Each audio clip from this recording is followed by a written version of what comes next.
going on, everybody? Welcome to Owen and AJ Talks. I'm Owen Finch, and I'm here with. AJ Talent. And today, we're doing something very exciting and kind of impromptu and early because we've had this planned for a while. We're going to be covering and reviewing Yellowjackets. We're doing this earlier than we wanted, sort of, just because we were originally covering Ben 10, Danny Phantom, and Avatar all together. But then we got to a certain point in Ben 10. Like, that was like the next reviews we had set up. We kept watching them and everything like that. And then Netflix decided to change their subscriptions, so then I couldn't watch Ben 10 anymore. Yeah, that's We're great. still gonna get back to it, but we just figured we've had Yellowjackets and Red vs. Blue on the back burner for a while, so let's kind of change gears, get caught up to date on these shows, and then we'll pop back over to our three main ones. Yeah, because we're kind of falling behind anyways because of just life being life. Um, and you know, um, we kind of I think around this time anyways was the plan to review these shows. So we just figured let's just do it. And Yellow Jackets is a show that's ongoing right now. Like it's still on the air and everything like that. So we figured, before season 3 comes back, knowing AJ and I, we're just gonna get like really busy and everything like that. We figured, might as well, you know, get a jump on it while we can, because there's rumors that Yellow Jackets season 3 is going to start next year. I just think a lot for us could happen in a year, so it makes sense to get the ball rolling with it. Um, Yeah. but yeah, This is also interesting because this is Owen's pick. He has caught up to date on the show, and I'm going into this blind pretty much. yeah, I started watching this show last year. Around this time last year, actually, season 2 was going on, which is pretty cool. Um, but yeah, I was watching this show. I was in North Carolina, and I messaged AJ, and I was just like, you know, I think it's time this channel starts to cover things currently. Have a fun thing where we have like a show that we cover every week. And I think Yellow Jackets is the perfect show because I just started watching the show. I knew it was on the air every week, so I think this would be a fun show for us to cover. This is a little bit out of AJ's comfort zone because he doesn't typically watch these type of shows. I think you like, you know, um, dramas and stuff, but you don't really watch like horror type of stuff. And not that you don't like it, but it's not I'm like not a big horror person. yeah, And it's funny because your pick has changed like three times. I remember before we were gonna do a Haunting of Hill House, yeah, and again, same thing where it's like horror, not really my field, but like I'm interested in starting it. And then you kind of flip flopped, and then now we're on Yellow Jackets, which I'm liking it so far, you know, yeah. as we'll talk about in this video. But yeah, so I picked this show because I was like really into it at this time. I didn't want to do it right away because like I just watched like the first 2 seasons. Like I started watching season 1, and then like a week before, like the week I finished it, the next week season 2 came out. So I'm like, okay, I need a little bit of a break. Um, and then AJ just got busy anyways, so I decided, okay, now is the perfect time to pick it back up again. I haven't watched the show in like a year. So I figured, now's a good time to pick it back up. I'm kind of glad I get to go back and rewatch it now because there's a lot of stuff that I missed in the first episode. AJ and I, we were gonna do this video. I'm probably gonna upload this Wednesday or Thursday. So we were gonna do this video Monday. It probably would have been up Tuesday, but then I just had like a ton of technological issues, so it didn't happen. But AJ and I spent like an hour talking about what we're gonna talk about, who's gonna talk about what in the video, just because and a lot of the video I had to spend like I had to kind of tell AJ like this is kind of what's going on because he's still like learning everybody's name and just learning about the show in general. So it's you know, kind of fun. This is just fun for me too because typically it's the reverse. Usually AJ knows everything about a show and I'm going into it blind, so it's kind of fun that the roles get to get reversed and everything Yeah, I like was that. gonna say because Breaking Bad, Death Note, and Ben 10, you were all going into a blind, and then we've both seen Avatar and Danny. So yeah, Yellow Jackets is kind of the first time where it's the reverse, where you're up to date on the show, and I'm going into a blind. Yeah, it's not gonna be. I don't think I'll give you a warning. It's not gonna happen often, so I'm gonna definitely enjoy it. When it does happen. So, But obviously, I want to do a little bit of behind the scenes. Talk about kind of like how Yellow Jackets became a thing and everything like that, and like how it came to be what it was. We did this for Breaking Bad. When we did the season reviews, we kind of talked about how Breaking Bad came to be a thing. Um, Obviously, AJ just has to sit here for a little bit because he doesn't really know much about the show, so he just has to sit here. Um, but yeah, Yellow Jackets. If you know what the show's about, it's about a plane crash, and it's about how all the people on the plane crash survive during that time and everything like that before they get like rescued or whatever happens to them. Um, and this is obviously influenced by some real life events. It's influenced by the Donner Party, and the I believe it's the Adis flight disaster. The Donner Party was happening from 1846 to 1847, and the flight disaster happened in 1972. I'm not going to go into detail about what these things are because it will spoil the show for AJ for the most part. So I really don't want to talk about that too much. But just look it up for yourselves if you haven't seen it. And um, they started the actually development and interest for the show because in 2017, Warner Bros. Pictures announced they were going to do a film adaptation to the show or the book Lord of the Flies, which is kind of like the same thing except it's all young boys that had this happen to them. So Ashley Lyle, got the idea and started thinking like, what if a woman got put into the situation, so she kind of, got it thinking about that. They came up with Yellow Jackets because they started doing like Google searches of like, sports teams and everything like that. And as you know, when it comes to Yellow Jackets, that's like an actual bee and everything like that. So like, as bees are all loyal to their queen and everything like that. So that's kind of like where, the term Yellow Jackets is, because as you see, the first episode kind of sets up, setting up like the team leader and everything like that. So that kind of happens here. And then I'll mention the networks. There was several networks that they tried to get onto, that they tried to sign on to and everything like that. Originally, they were going to go to HBO, but they rejected it because they had a show called Euphoria that was too much like this show, so they didn't really want to have two of the same show like on their network and I've everything heard like that. it. Yeah, so they didn't want to have. I've never heard of it, but so they thought Euphoria was too much like Yellow Jackets, and Euphoria had been on HBO for like years. So I think if Yellow Jackets went there, they would have diluted that. So that Which is eventually, weird because from what I know, Euphoria is more so about like drug addiction, and this is like like surviving a plane crash. yeah, but I guess they're both like about like a young girl, but like that's kind of it. yeah, but they didn't want it, so that's up to them. I mean, there could have been other reasons, but so then the Mark Gordy Company was a production. It was called the Entertainment One. They owned like a ton of like dramas and everything like that, but they didn't end up picking it up. And then Showtime Network picked it up. It immediately hopped on board, and they've been on Showtime ever since then. Showtime got the rights to it on May 9th, 2018. And yeah, pretty much that's kind of how Yellow Jackets became to be a thing. The best thing about Showtime is if you have like a network subscription to it and everything like that, you got access to it early. Before the actual episode came out, so you would get it like 2 days early, which was pretty cool. Because I think the show would come out on like Saturday, and I would always watch it like on Wednesday or something. And the best part about Showtime, AJ, is no commercials. So that's awesome. Yeah, I love no commercials. Maybe that's why maybe that's why I like this show so much. I hate commercials with like a burning passion. Anytime someone tries to talk to me about a commercial that they seems really funny, I just don't really chime in. I hate them. So, yeah, that's kind of everything behind the scenes wise.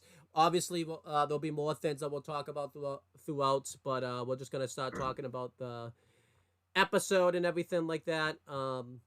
Obviously, if I ever forget something, I think we're gonna end up doing like maybe a tier list or like season reviews of Yellowjackets. Most likely will happen like once the last season comes out if we're still doing this stuff. Um, And in case it wasn't obvious enough, like because I'm going into this blind and Owen's seen it already, where he's not really gonna spoil it for me. He's not gonna like mention like, oh, this is because like and our shows like Avatar, Danny Phantom, Ben 10. Something we like to do is like talk about foreshadowing of future things, or like, oh, I really like this because this is setting up like something in the future. We can't really do that here because I'm going into this blind. yeah. So Um, if you're wanting like Owen to talk about like all the foreshadowing in this episode and things like that, or like what he thinks of future things. Probably not the video for you, but like he said, we'll probably do a tier list or something in the future where we can talk about like all that stuff. yeah, that's gonna be like way, way, way, way down the line. Like probably like building up maybe to like the last season or something like that. But let's start talking about this. Um, this so episode 1 is called the pilot, as typical with most series premieres. They'll always call pilot because that's the start of the show. Well, it's also funny because it's a plane crash, so a pilot. Yeah, that works. So yeah, it's directed by Karen Kuzma. She's done a lot of the Yellowjacket shows, but I didn't really know anything else directorial work that she's done. Maybe what I'll do is the next episode I'll do a little research on her and talk about how she's done, and she's shown up anywhere else that we would have watched before. This was written by Ashley Lyle and Boat Nickerson. I kind of talked about them a little bit. They're kind of the ones that got the ball rolling. They're not just the writers, but they're also like the actual creators of the show and everything like that. So that's pretty cool. You want to guess the air date, AJ? You should kind of be able to guess the air date a little bit, considering the timeline that we're working with and everything like that. So that's a little bit of a hint. I'm guessing it's okay. So season 3's been delayed for a while. Season 2 came out. Then this is season 1. I'm gonna say May 2020. No. It's November 14th, 2021 is when this came Oh out. wow! I was like a whole year off. Yeah. Wow. Okay, so season 3 wasn't delayed for that long. Yeah, no. So here's what happened. This show has had a lot working against it, because they started like filming this show and everything like that, like right before COVID, and then COVID shut it down. So they couldn't really film anything. I don't exactly remember like everything that they had filmed, but like they started filming it then. Then they had to take a break from it for a while. And then they came back to it. And they basically just gone on a roll like for like a little bit, just filming stuff. Like they didn't rush it or anything like that, but they were like, okay, we kind of lost some time here, so they kind of just went on like a big filming. And I think this is pretty obvious because we're working with two timelines. They filmed like obviously the both timelines at different times. Like they filmed everything in the past separate from like everything in the future and everything like that. Like they don't always film it at the same time because it's they're technically in different locations, different timelines, and everything like that. And then, but yeah, this is the air date that happened.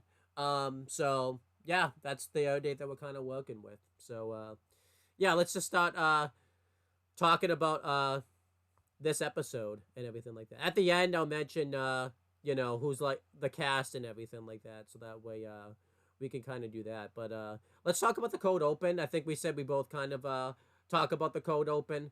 It's the first scene of the show, so we'll do it. We'll just talk about this now too. When we review Yellowjackets, it's gonna be different than how we review all the other shows we review, because typically we try to have like some order scene by scene of how we review each show.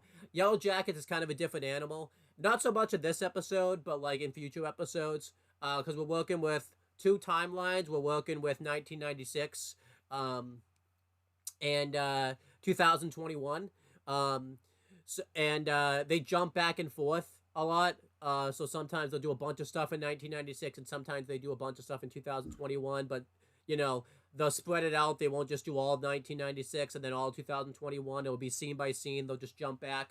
If AJ and I try to do scene by scene, it will make the video really sloppy. So how we're gonna do this most of the time is we'll talk about everything that happens in the past typically first, and then everything in the present, just to kind of make the video a little less, you know, sloppy and everything like that. Obviously, we're gonna break the rules a little bit in this episode because there's a lot of stuff that happens, and they don't go to the present too much in episode 1 because they have to set up everything in the past first. So that's kind of how we're gonna do this. But yeah, um, yeah, let's just start talking about it. So Right. since I've been talking for a while, I'll let you actually talk about like the code open and like what we see Sure. in the event. Well, this is interesting because it's not really like past or present. It's more in the middle. This is presumably after they have already crashed and been in the wilderness for a while. Snow and trees everywhere. It's pretty dark. We see a girl running for her life, and we don't see what she's exactly running from. But yeah, and we also like in this section we don't see anyone's faces. Owen actually told me that everyone in this scene is like a stunt double or like a stunt person. Yeah. So you're not supposed to know who any of these people are yet. Yeah, we don't even. It's not any of the characters. Yeah. Yeah, she's running for her life, and eventually she falls in a kind of like not like a hole, but like a hollow area of snow. Yeah, it's and yeah, it's like a pit. Yeah, and gets hurt pretty bad, and then in a future scene, we see that the same girl is being dragged by a mysterious person in a animal mask, and she is bleeding really bad from the fall. She is hung up by her feet, and then her throat is slit. So and we see cut to these like creepy ass masked people throughout the episode, and again we don't know who these people are yet. We don't know where exactly this is happening, why it's happening, but these creepy masked animal people have basically slaughtered, hunted down this girl and then just like killed her. Yeah, and when I mentioned the pit, it looked like the pit was like a trap because when she falls in it, she gets like stabbed pretty brutally and everything like that. So I don't think the pit was just random.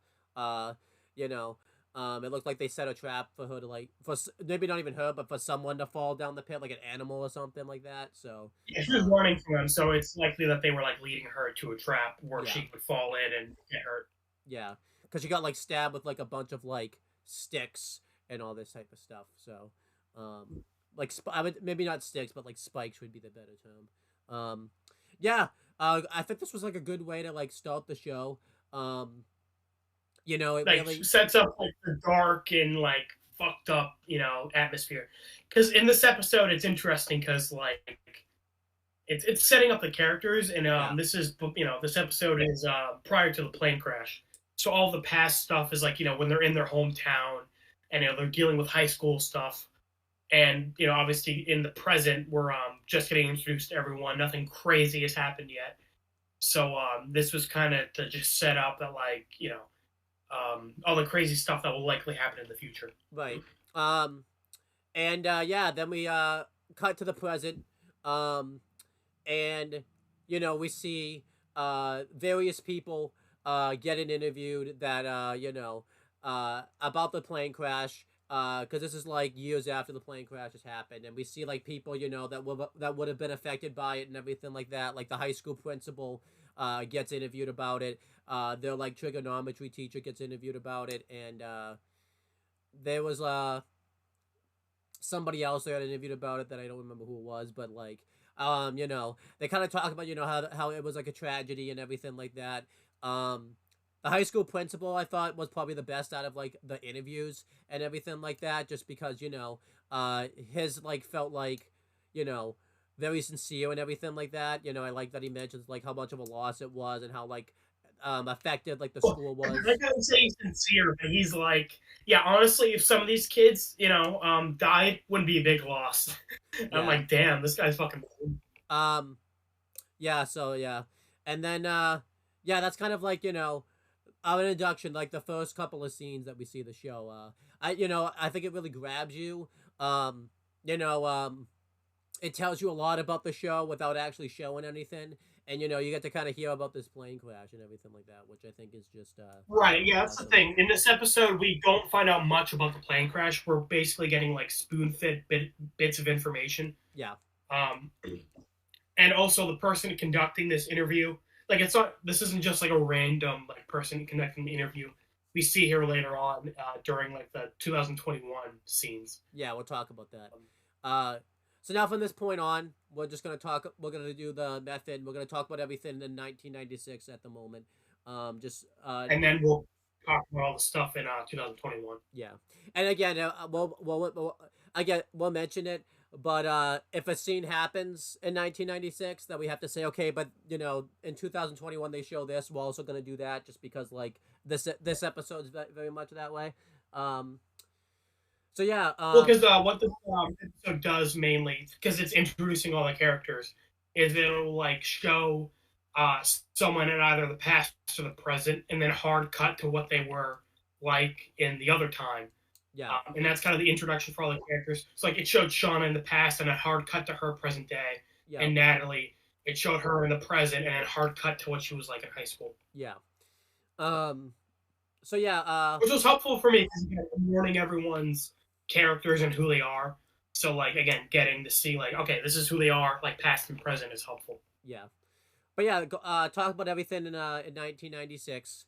Um, what was good about this is after this there was like no intro or everything like that. I want to mention that too, because every show AJ and I have covered so far, the big criticism that we've had, other than Avatar, because Avatar did that very well, is they always give away the intro, and sometimes the intro can be a curse, just because, like, for example, Danny Phantom, episode 1, they did a very good job of not showing Danny Phantom go, so you didn't see Danny Phantom in his ghost form.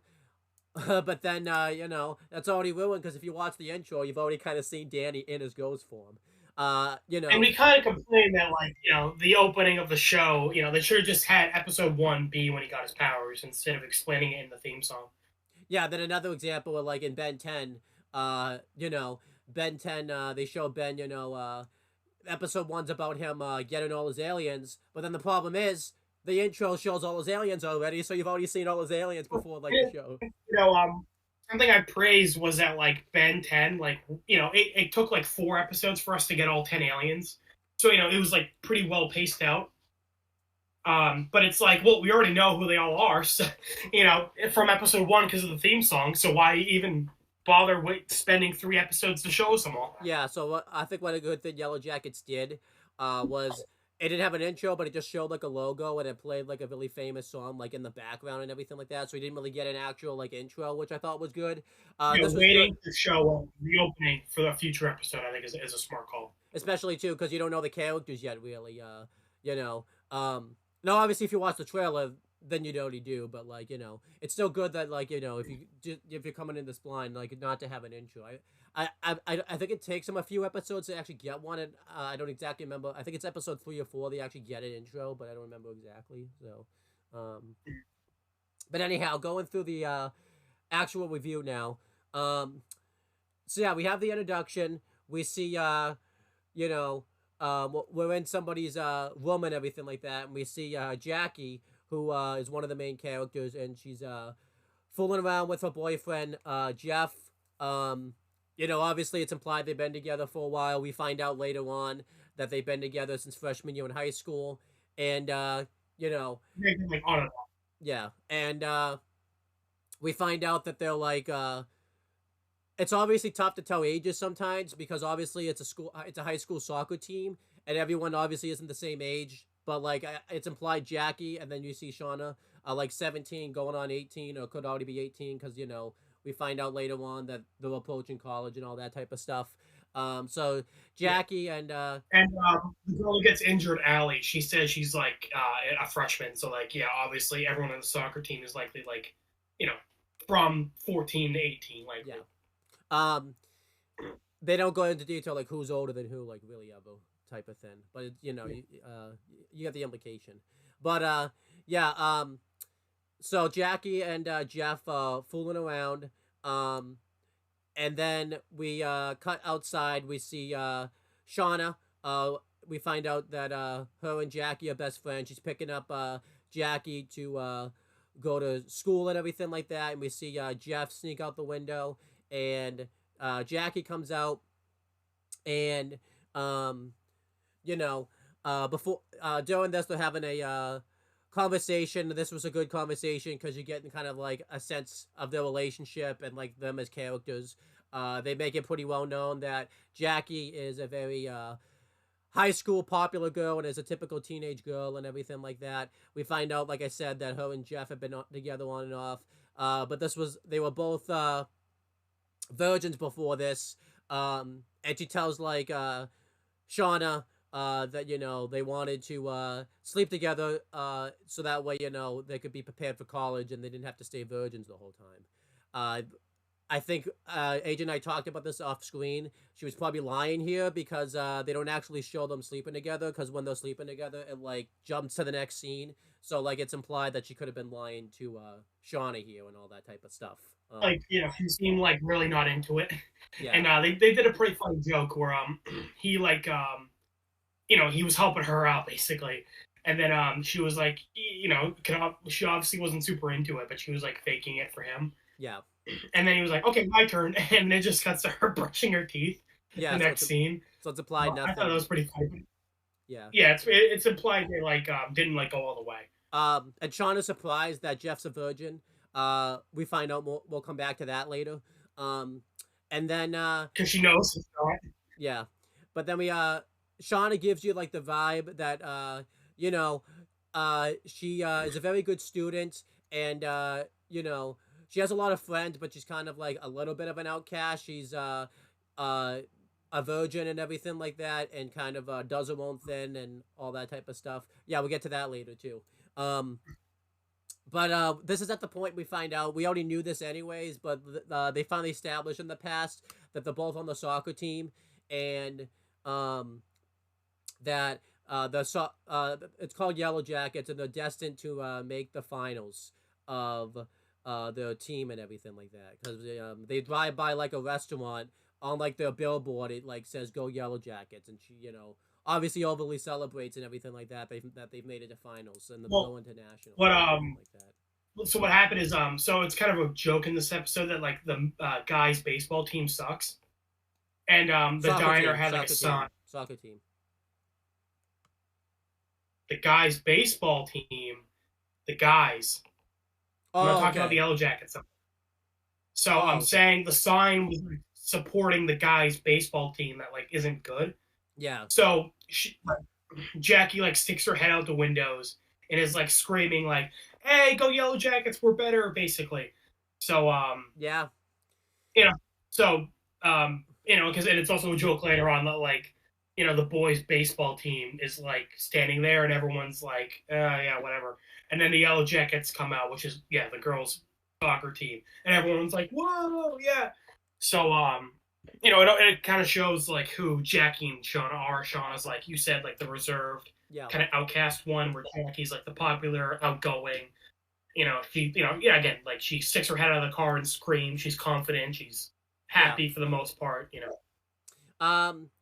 And also, I think they already showed this, but we forgot to talk about it. I think after the interviews and everything like that, they show like the game that the Yellowjackets team won to get them to nationals. So I like that they actually showed the game and everything like that. It wasn't just something that exactly happened on screen. We actually got to see them make nationals to get like a sense that they're actually good at soccer and everything like that. So, but typically, Jackie and Shauna, they're probably good enough to like carry the whole show, but like there's other people on the soccer team, and we meet one of them in the next scene. Why don't you talk about one of the other ones that we meet and everything like that? Sure. So we're introduced to Natalie, who's like the punk goth girl, and she's hanging out with these two other dudes who's like they're implied to also kind of be like nerds who like outcasts. One's like a really like skinny goth kid, and the other one's like a chubby like nerdy guy. And they're just like out in public on the sidewalk drinking booze. And obviously they're teenagers, so they can't be doing that. And they're talking about how the nerdy guy's cousin's gonna like give him like drugs to like take later. Um, and these two guys pull up in their car and like are like making a pass at Natalie, and they're like, "Hey, take your shirt off." So, but I like the nerdy guys. They're not just like standing there meek. Like they don't want to like pick a fight with these guys, but they also like they're good friends to Natalie. The Yeah, nerdy guy like lifts up his shirt. He's like, "Oh, well, gee, if you really want me to show my tits, yeah, it was like it's obviously the funny. guys were talking to Natalie, and he like he like kind of diffuses the situation, like grosses those guys out, and they like ride off. Yeah, it Um, was good. because I like that because I think it could have been very easy to just make these guys like shitty friends, but like no, they're they kind of had her back. Yeah, that was good. And then Natalie, but you also see like Natalie's like pretty hot tempered, and we also see this later on in the episode, um, where because she like throws her beer bottle at these guys, and they all have to like run away. And I like what the nerdy guy said. He was like, "Hey, come on, they're not going to kick your ass; they're going to beat our asses up." Which is very true. Yeah. Yeah. Yeah. So they take off, and we also see later on that Natalie is on the soccer team as well.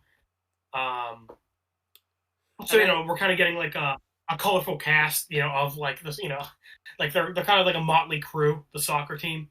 Yeah. You have Shauna, who's like kind of normal, but like kind of just like quiet, like introverted, kind of grungy, and then like Jackie, the super popular girl, Natalie, like the punk goth, like emo girl. And I think it was good, like you showed like Natalie after you had seen like the main two characters. I thought like it showed like I think her deduction really stood out just because she was so different than Jackie. Yeah, like it's kind of like you have like Jackie and Natalie on like opposite ends of the spectrum, and Shauna's kind of like in the middle. Yeah, so it was good. And also like it seems like Natalie isn't like really close with like like Jackie and Shauna seem to be like best friends. Yeah. Whereas someone like Natalie is like more so kind of a loner, just doing her own thing. Yeah, definitely. Yeah, definitely. And kind of likes to be like very rebellious and everything like that type of thing. Because we get kind of like a little bit of like a background of like her later on. And we only got like one shot later on, but yeah, we kind of get an idea. So next scene is at school because again, this was like her drinking outside of school, and the scene with Jackie and Shauna was like Shauna picking up Jackie. So it's at school. They're in the locker room, the girls' locker room. All the girls are talking, doing each other's makeup, so they all seem to get along pretty well. Allie's complaining about home, prom coming up, and like how her dress like isn't like she's got to worry about her dress, and like she has a date. But Jackie gets while all the girls are like getting ready for like practice, Jackie's pulled out into the coach's office, and he basically tells her like, okay, so you're not the best player. Shauna's faster. She mentioned someone else is like better at defense. And Jackie's basically like, is this supposed to be a pep talk? I know, yeah, but, I was like putting her down. Yeah. But he makes a really good point that like you're not the leader because you're the best player. You're the leader because you're the one who can like inspire everyone, who can bring everyone together. Like you make this team a team. And like I said, like we see that everyone else is like super varying in personality. Like it's a real motley crew, band of misfits kind of thing. Like they're all super different from each other. Yeah. So Jackie's kind of the one who can keep everyone in line, get them like working like a machine. Yeah. Jackie's the glue that keeps them all together, pretty much. So the coach basically makes her team captain. Yeah, because they're basically hammering it in. Like you're going to nationals. This is like a big deal. And as I said earlier, like the boys' baseball team is like, I'm assuming it's baseball because like they're wearing like helmets and shit. Well, I was thinking the boys' baseball. I was thinking of soccer because in the pep rally they introduced like the soccer team like there, and they didn't get much of a reaction. Maybe it's boys soccer. They were like wearing baseball gear, so I just assumed it was baseball. Yeah. But yeah, anyway, the boys' team, like kind of sucks. So like this is like like the main team for the school. This is the one the school's like really pushing. Yeah. because I did sports in high school, and I was on the football team, but like we weren't super known for like our football team. Like we were definitely more well known for like baseball. So like you definitely like see favoritism in baseball. So like this is a real thing that like high schools like deal with. I think too, like if your team does really well and is like making it to nationals, they'll showcase like that team more than like in other teams too, type of That's thing. why I'm saying like like it makes sense why they're like pulling Jackie aside and they're really hammering in like why this is important. Yeah, yeah, Um, because yeah, so I'm basically saying like the school has like a lot of expectations for the Yellow Jackets and Jackie. yeah. And I said it because again, the next scene is the pep rally, where they introduce the boys team and everyone's like, yeah, okay. And then everyone's like, okay, now the Yellow Jackets are here, and everyone's like, that guy from Avatar, on Kyoshi Island, where he's like freaking out, Oh and like the yeah, foam comes out and yeah, he yeah. passes out. Like everyone's like that guy.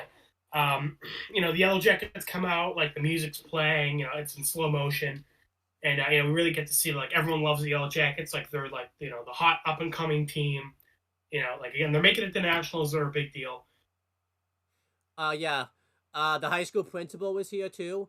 Obviously it's the same actor, so like he looked the same versus like how he did in the present. Obviously they because he they only go to the in the past they were only like in the town for like that one episode, so there was really no reason to do anything to make him look like older and all that type of stuff. Because like what's the point, like type of thing. 'Cause that's Yeah, something. I was gonna be surprised. So when we saw him during the interview, I was like, he seems too young to be the principal, because Yeah. like all the girls are like 17 in high school, but they're like 40s modern day, and he looks like he's also like 40s. So I'm like, it's weird. Like he looks too old past, and he looks too young present. Yeah, but again Like he he only. looks like he would be their like classmate.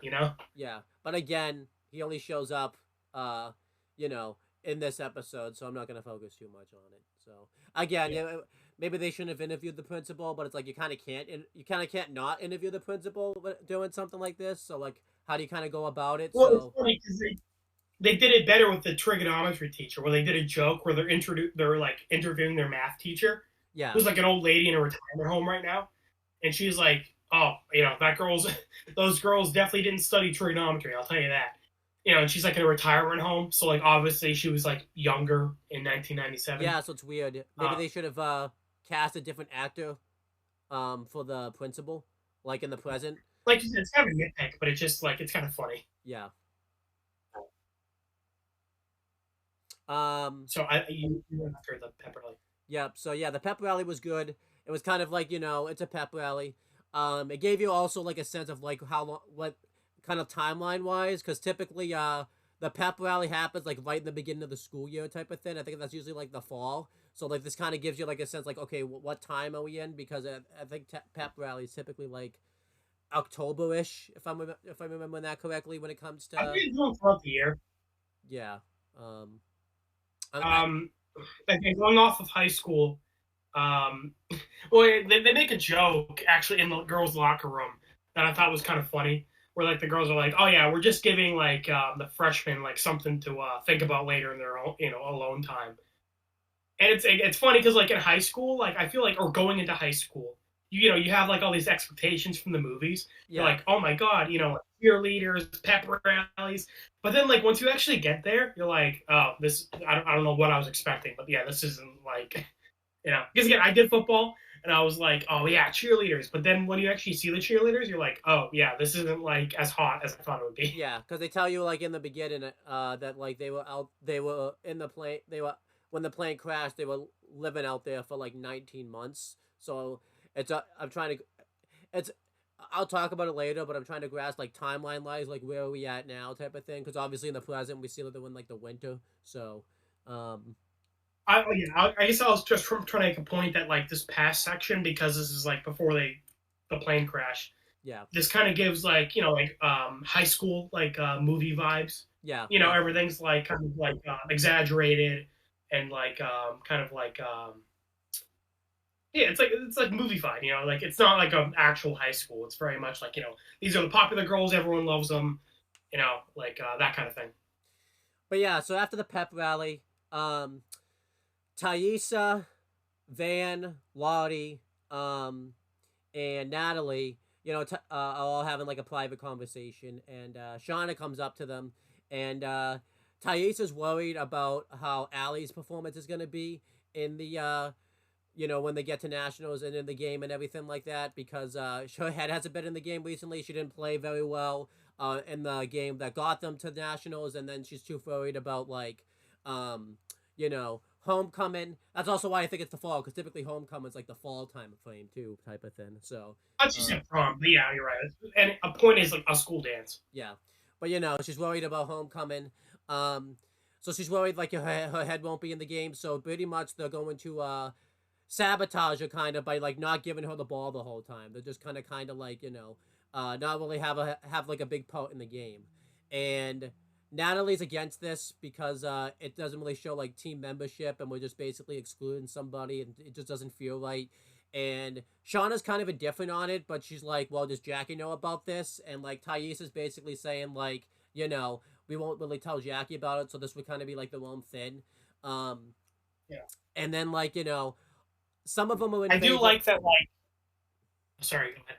Yeah, some of them are in favor on it. Natalie's completely against it, and Shauna's kind of like, I don't think Shauna's into it, but I don't think Shauna's necessarily like against it. She's kind of neutral, but more so like against it. I would say like it's like maybe like 70-30. I would say maybe. So Yeah, I was gonna say I like how like even though Natalie like is portrayed as like like the someone with like anger issues and like a hothead, she's actually kind of like sweet. Like yeah, again, she's like 100% against like no, we're not like cutting her out of the game, like fuck that. Um, and where Shauna, Shauna, as we find out in this episode, has a lot of fucking issues. right, Like you said, she's kind of indifferent, but like she doesn't disagree with Thaisa. She's like, it doesn't feel right, but like also you're not wrong that Allie like is like kind of lagging behind us. right. And it makes So sense. like it's just weird because like everyone else is like 100% against it, where like you said, Shauna's more so like indifferent than anything. Yeah, and I actually forgot that like they actually set this up like ahead of time, because I actually like that they like showed Allie being like worried about like homecoming and everything like that. Like I was like wondering, like I was because I forgot about that scene, so it's not like this scene just came out of nowhere where they just decided like to just shit on someone for no reason. Like they actually show like, hey, she's worried about homecoming and all that type of stuff. So Yeah. that was She's like good. not focusing on the game. Yeah. Um, so this is like roughly the next day they have practice, and uh you know we find out that there's two coaches to the soccer team. um we don't hear them we don't really get them by names. I think they might have said them like once in this episode, but they're not really important right now. um and we get even though it's not a super important scene, but we get like we meet another character named Laura. I don't remember her last name. I didn't write it down, but she's basically the very religious girl. She's very, she prays a lot, and she has a very good relationship with God and everything like that. And they basically do like a big prayer before the game. Um, we meet another character here, Misty, and Misty pretty much is the equipment manager. She kind of sits on the sidelines and everything like that. So we don't really see too much of like Misty throughout the games or anything like that. And during practice, you know, Allie isn't doing very well. She's tripping a lot and everything like that. So Thaisa kind of wants to like uh, basically be partnered up with Allie. I almost called her Thaisa was like, on her team during the practice, and she yeah, like asked to like be placed like on the opposite team so she could like guard against Allie. right. Um, so then Thaisa's kind of being extra like aggressive. She's playing very physical with Allie, and she's doing this basically to kind of toughen Allie up a little bit, to kind of get her to actually play, and it actually works. Like she's able to score a goal and everything like that. So you could kind of see like Yeah, okay, Thaisa's actually like helping her out here, but then she kind of goes a bit too yeah. far. Oh, go ahead. I was gonna say I do like how like Thaisa isn't being like a total bitch. Like she like when Allie actually like starts improving, Thais is like, there we go, finally. So Yeah. like, she actually does like give her props when she starts improving. Yeah. Like she's being a real asshole about this, but she is like giving her credit where credit's due, I guess. Yeah. Um, and however, though, it goes too far. Literally, like the next play, um, you know, Thais is still being very aggressive, and she ends up tripping Allie, and Allie falls to the ground. And yeah, this looked bad. Like you knew, uh, obviously they edited this and everything like that, but you just knew this was a bad fall. Um, her legs like split open. You could basically like see her bone and everything like that. Um, Yeah, because to like clarify, because you said tripped, it wasn't even that like she like tripped her. She like Allie's like running, and then Thaisa like does a sliding kick yeah, yeah, like into her leg, right? Like she just like full on basically like just kicked Allie in the yeah, side of the leg. yeah. So she was kind of over aggressive there and everything like that. And um, Allie, Allie's like bone popped out, like yeah. yeah, and you know, the game immediately stops. Everybody rushes over to check on Allie and Misty. This just uh, if you didn't already know, uh, the Misty's Yeah, again, again. I went into this blind, and they portray this as like Misty's kind of like, oh, she's klutzy and she doesn't know what she's doing. Yeah, In hindsight, knowing Misty's a little fucking psycho, this is actually pretty good foreshadowing. That she yeah. probably did this on She ends purpose. up like pressing on her leg to try to like relieve the pressure and everything like that, and everyone's just like, okay, okay, stop. You're like making it worse and all that type of stuff. So it's like, yeah, Yeah, and like, because everybody else is all like horrified about this, and Misty's like full on like, you know, touching a she's like exciting. wound and everything It's like, like well, that. here, I'll handle this. Yeah. So, um, foreshadowing. The coach is very horrified about this. So just wanna mention that real quick. Um, so yeah. Uh, but this ends up actually I could kind of talk about this. That's it. Even though this was bad for the moment, this ended up benefited Allie in the long run because because of this she couldn't go to the nationals, and because of this she wasn't on the plane crash when the plane crashed. Yeah, So this ended up being a benefit to her because it added um years of I mean, sanity. like it's like yeah, it's like you're like crippled for life, but also like yeah, you're not stranded in the woods for 19 months and have like trauma. Yeah. So I'm So like, it's kind of like I mean, I guess I'd rather neither, but I guess I'll take option one. yeah, right. Yeah. And afterwards in the locker room, everybody is horrified about this. Um, obviously Thaisa feels the most bad because like she in a way caused this to happen. Like we'll talk about this. Obviously, I don't. Thaisa didn't mean to get her or get injured, but obviously because Thaisa was being a little bit over aggressive, it's what caused her to get injured. So like Thaisa Yeah, I being do like Thaisa's actress is doing a really good job. Like she doesn't really say anything in these scenes, but just like looking at her face and how like kind of standoffish she is, yeah, like you can tell she like feels horrible about it. and, And like again, I do think he's at fault. Like she was being way too aggressive. And but yeah, like you said, she didn't like mean for Allie to get hurt like that. yeah. What I liked about this too was like a lot of the Yellowjacket scenes, less is more. So like, you know, the facial expressions, and them just them not saying anything said more than like if they had like a big scene about it. So less is more. Yeah, like again, I'm glad Thaisa's actress wasn't like bawling her eyes out, boo hoo, oh no, like just seeing her how quiet she is and like her face is Yeah. she did a great job for the actress.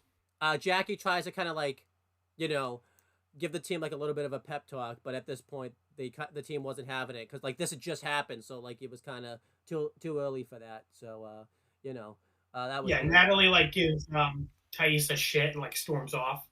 So again, kind of showing that like Natalie's like a pretty good person deep down. Like she's Yeah, really upset for Allie, and also like she's like has a lot of conflict with other people on the team. She speaks her mind. She gives other people shit, and she storms off. yeah.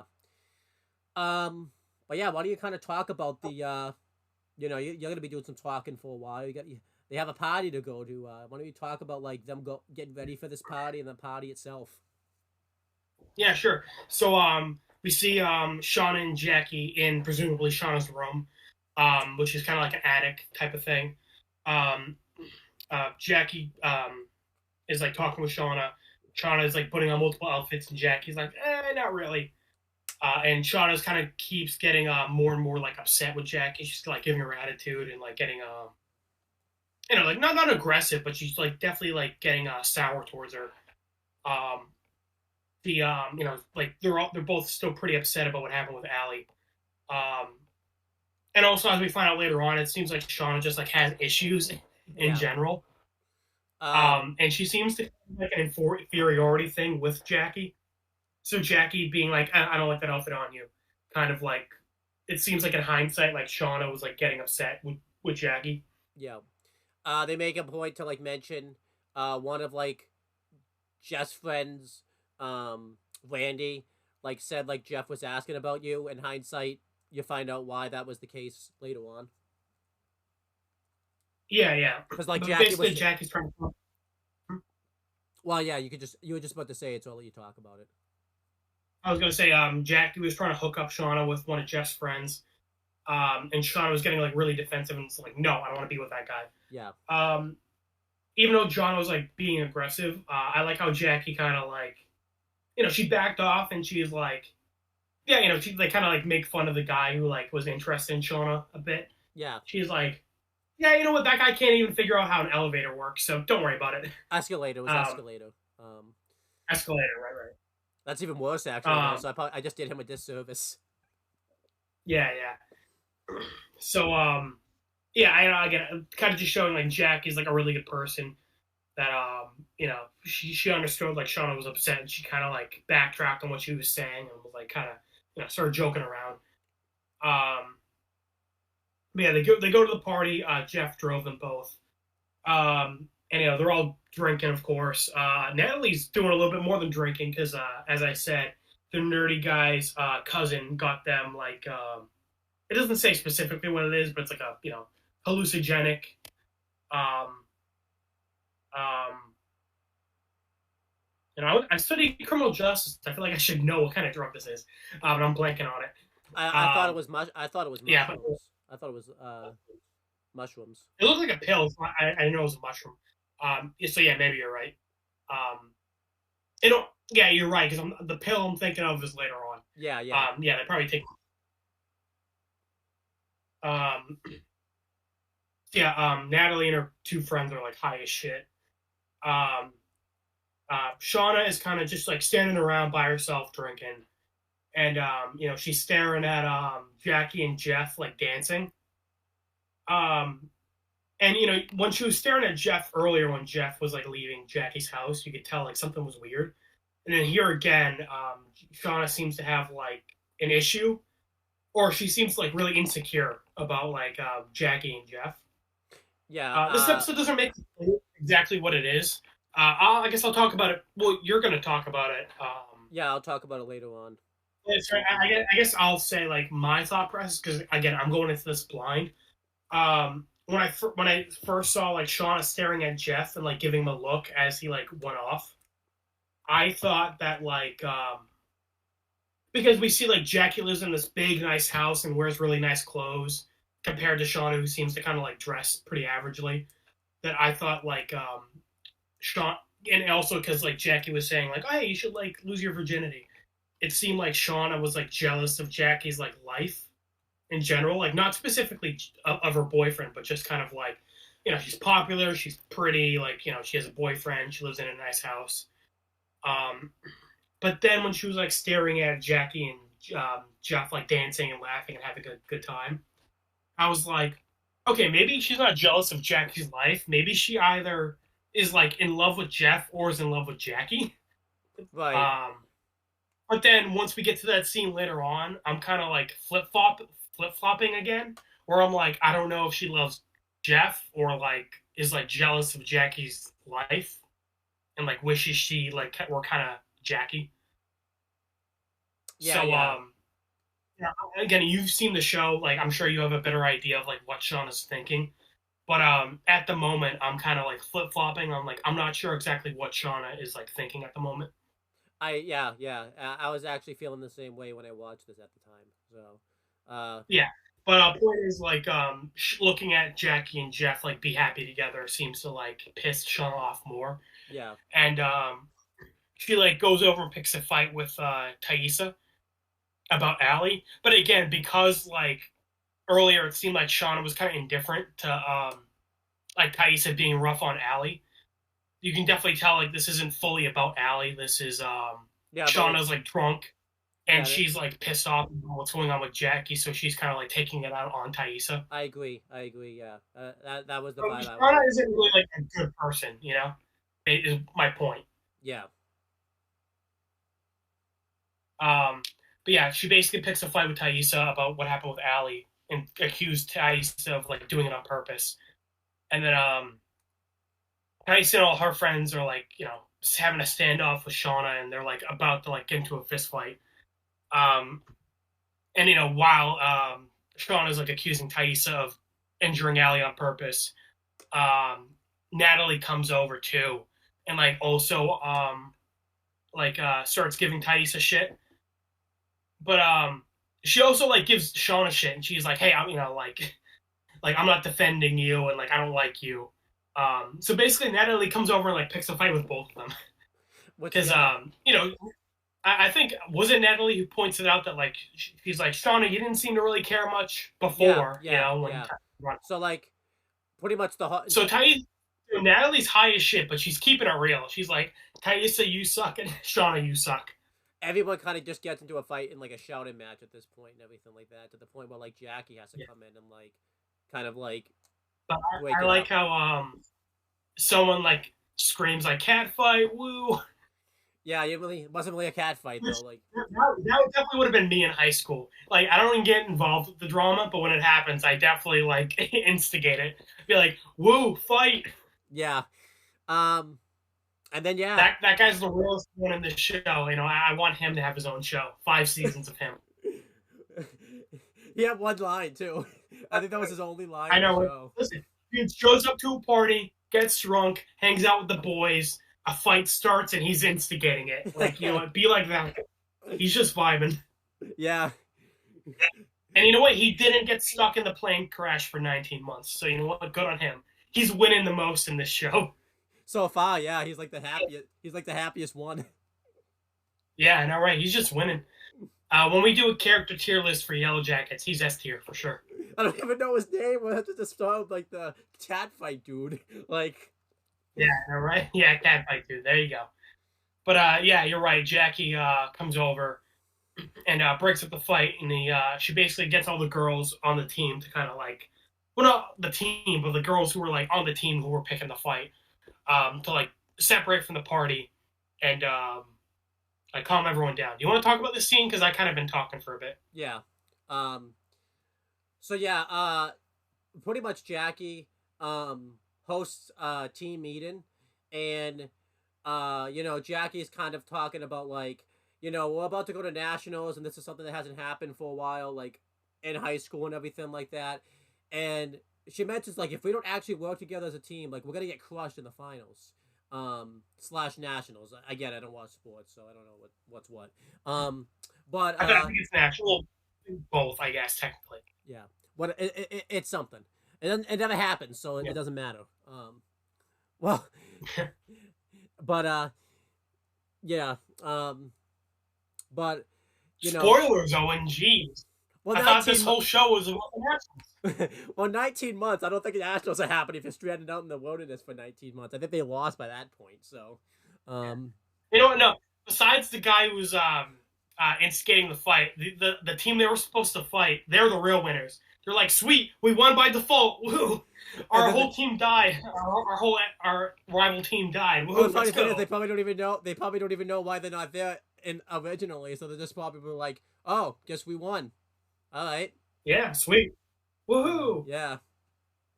Uh, it's like that scene in Family Guy when Stewie when they have the episode about Jewish and Stewie just like kicks a soccer ball like once and he becomes like the MVP. That's kind of what that is. Like, Yeah. but What anyhow, if the rival team like also got a plane crash that's like going on at the same time as this? um Yeah, that'd be funny. That's it. That's it. And it's called Blue Jackets. Blue Yeah, Jackets. there you go. Um, but anyhow, Spin-off Blue Jackets. yeah. Actually, no. No. Actually, it has to be blue. How does that work? Because yellow and green doesn't yellow and green make blue? So like, wouldn't it? I don't know, but it has to be a color that like yellow doesn't like. What's a color that you think yellow does not like? Purple is the opposite, I believe, Okay, on the so color purple spectrum. jackets. So There you go, purple, purple jackets. Um, but or like purple sweater, the purple sweaters. oh yeah, because it's gotta be sweaters. Oh, they're gonna be hot in those Yeah, sweaters. Um, yeah. but yeah. Anyhow, The best time to wear a striped sweater is all the time. Anyway, moving on. but yeah, Jackie's trying to like motivate this team. Um, so what she does is basically has everybody like line up, and they're all gonna say like nice things about each other. Um, obviously, Laura does this, but because obviously she's like really dedicated to God, when she does like her first thing, they do a funny joke is like, "You're a wonder in God's eyes." Everyone doesn't really take it seriously because that's just like what a typical religious person like would say. So, Yeah, one second. so You keep talking. yeah, Jackie gets the ball rolling, and this is kind of good because it's kind of like, because we hadn't really met all of the characters exactly. So like, I don't remember exactly what Jackie says about each person, but this was a good way to like, for Jackie to go down the line and like say a nice thing about someone, so that way we could know who everybody is. Because like we hadn't really actually gotten everyone by like name at this point, I think. So this was kind of a good way to do that. So And like, oh, and this is my first episode, so like learning everyone's names was I had to like rewind a few times yeah. to like get it down who's who. So then like Jackie splits them up like into pairs and just has them all say nice things to each other. One funny thing was like Natalie actually does say a nice things about someone, but she's like high as shit, so like you can definitely tell like she's very giggly, and I think the nice thing that she said like didn't really mash up with what that person's personality even was. Natalie was like, "I love your cowboy hat," and like the girl wasn't wearing a hat. So Yeah. she's like, okay, thanks." So yeah, she was just high as shit. Yeah. And Shauna and Thaisa get paired up. And Shauna and like Thaisa basically like apologize to each other, which was very nice. And then Jackie comes up and like says a nice thing about Shauna, talks about like she's a best friend and like how they would like go to bat for each other and everything like that. So like they basically realize that like Shauna's had too much to drink and like I gotta go home and everything like that. One thing to mention here, Misty was not. He does a good job, like showing that, like, yeah, what the coach said is true. Like, she is the glue that holds them all together, and like this is why she's team leader. Yeah. And also, I think we should make a point that Misty wasn't involved in like this team meeting. Probably because she wasn't there. But I think it's just good to point out because like this ends up mattering later on that like Misty's not involved in any of this stuff. So. Yeah. Well, also it seems like from the practice earlier where Allie got injured, that Misty is like kind of like the water girl basically. Yeah. Like she's not really on the team. She's kind of just like the assistant manager or something. So and then during this we see like Natalie having like a hallucination where she sees Misty. Oh yeah. This is why you said it's important that like Misty wasn't there. Yeah. Yeah. Again, I think we were meant to question if Misty was actually like there, but I think she was there because Misty's fucked. So I think she was there. But then during the car ride home, Jackie is past curfew, so she wants to go home before Shauna. Obviously, I think they give Shauna time to like sober up, so she doesn't so she doesn't get like in trouble with her parents and everything like that. So that happens. They say goodbye to each other, and that was kind of it. And then Shauna's driving with Jeff, and she asks Jeff to pull over. And Jeff thinks originally that it's gonna be because Shauna's like sick, is about to throw up, but that's not the case. She's like drunk. He thinks she's gonna like puke. Yeah. Yeah. So he pulls over, and Shauna starts full on making out with Jeff, and yeah, At first I think we were meant to be thinking, is Shauna just so drunk that she's just making a bad choice here? Like, obviously was this just a slip up, but that wasn't the case. Because then Jeff says, "I thought we weren't going to do this anymore." So at this point, it's revealed that they've been seeing each other behind Jackie's back, pretty much. So then Yeah. they start full on making out with each other, and they have sex with each other. And Jeff not Jeff, Shauna pretty much threatens that like if she gets pregnant, she'll basically raise the baby to become a killing machine and go after Jeff pretty much.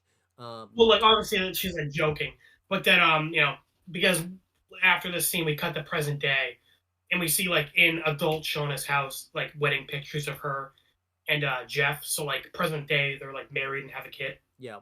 Um, and I liked this scene a lot, especially with hindsight, because this scene would have had this not happened, would have avoided a lot of shit later on and all that type of stuff. And Well, it's not even this scene specifically because as Jeff said, like this is something they've been doing like in the past. yeah, So like, which is also funny because again, like Jackie was like saying that like Shauna should lose her virginity, and like she was saying like, hey, yeah, I wanted to lose mine before we go to college, but yeah, but this because of scene, like the scene which it uh, seems like Jackie is still kind of a virgin, yeah, and Shauna like obviously isn't.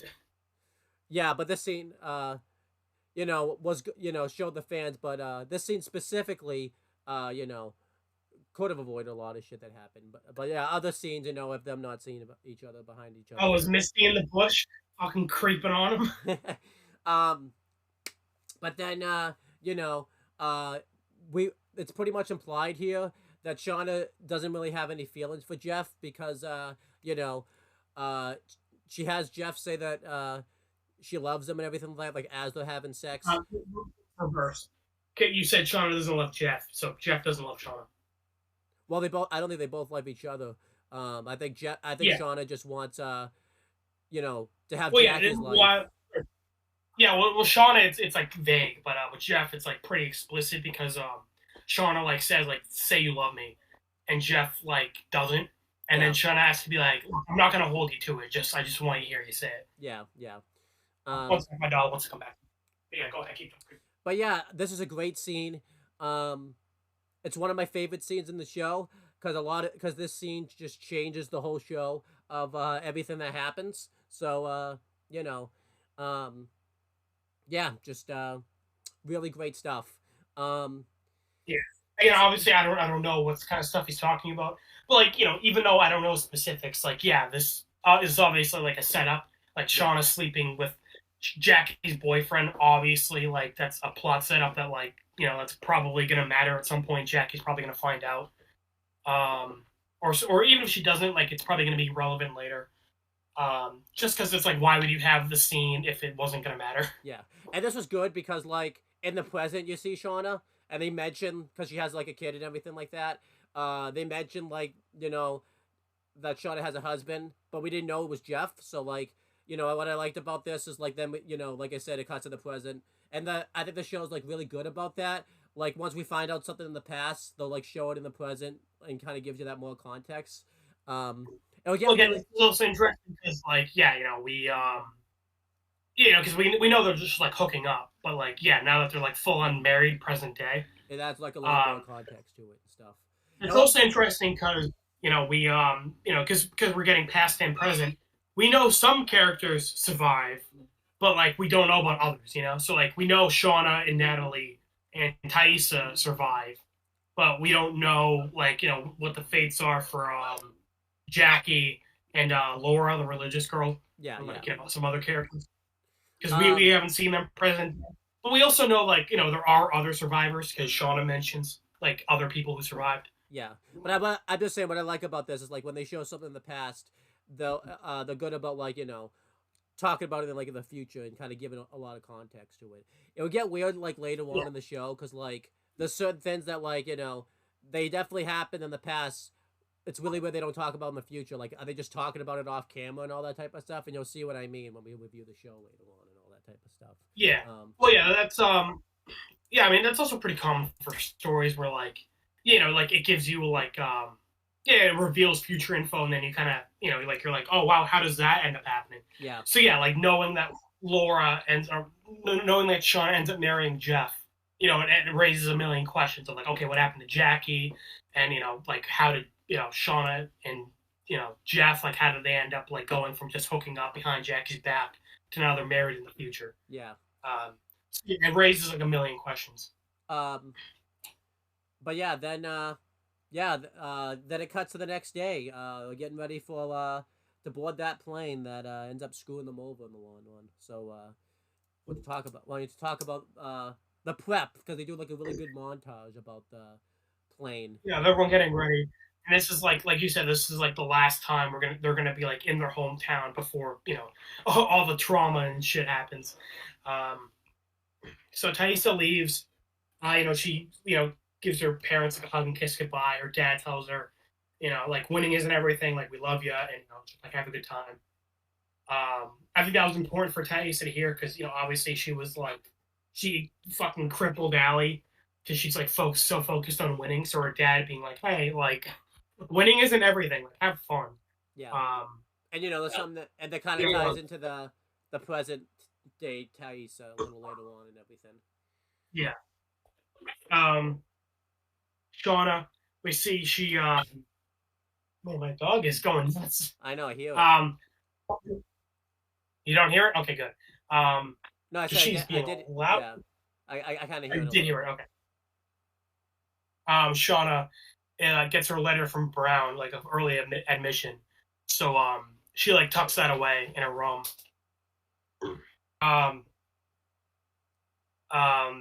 Laura, the religious girl, she's like praying to a picture of Jesus above her bed before she leaves. Van, which was like the goalie redhead, she was at the party. Like she's just kind of like a background character in this episode, not super important. We see that her mom is like a drunk, and like she's like sleeping on the couch. Van has to like slap her, wake her up, and like to have her drive her to the airport. Which is weird because you figure they would give something like that to Natalie, because we only get one shot of Natalie where she's like looking out the window and she like lives like in like a trailer park.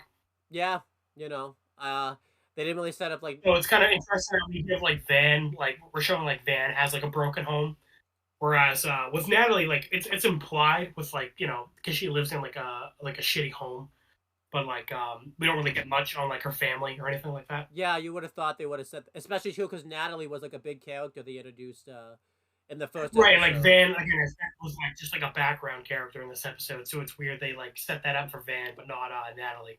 Yeah, which is kind of funny because I'll just say this like the kid actress that plays Van's like a big actress and everything like that. So you would have thought she like her character would have gotten more showcased than like Natalie. Yeah.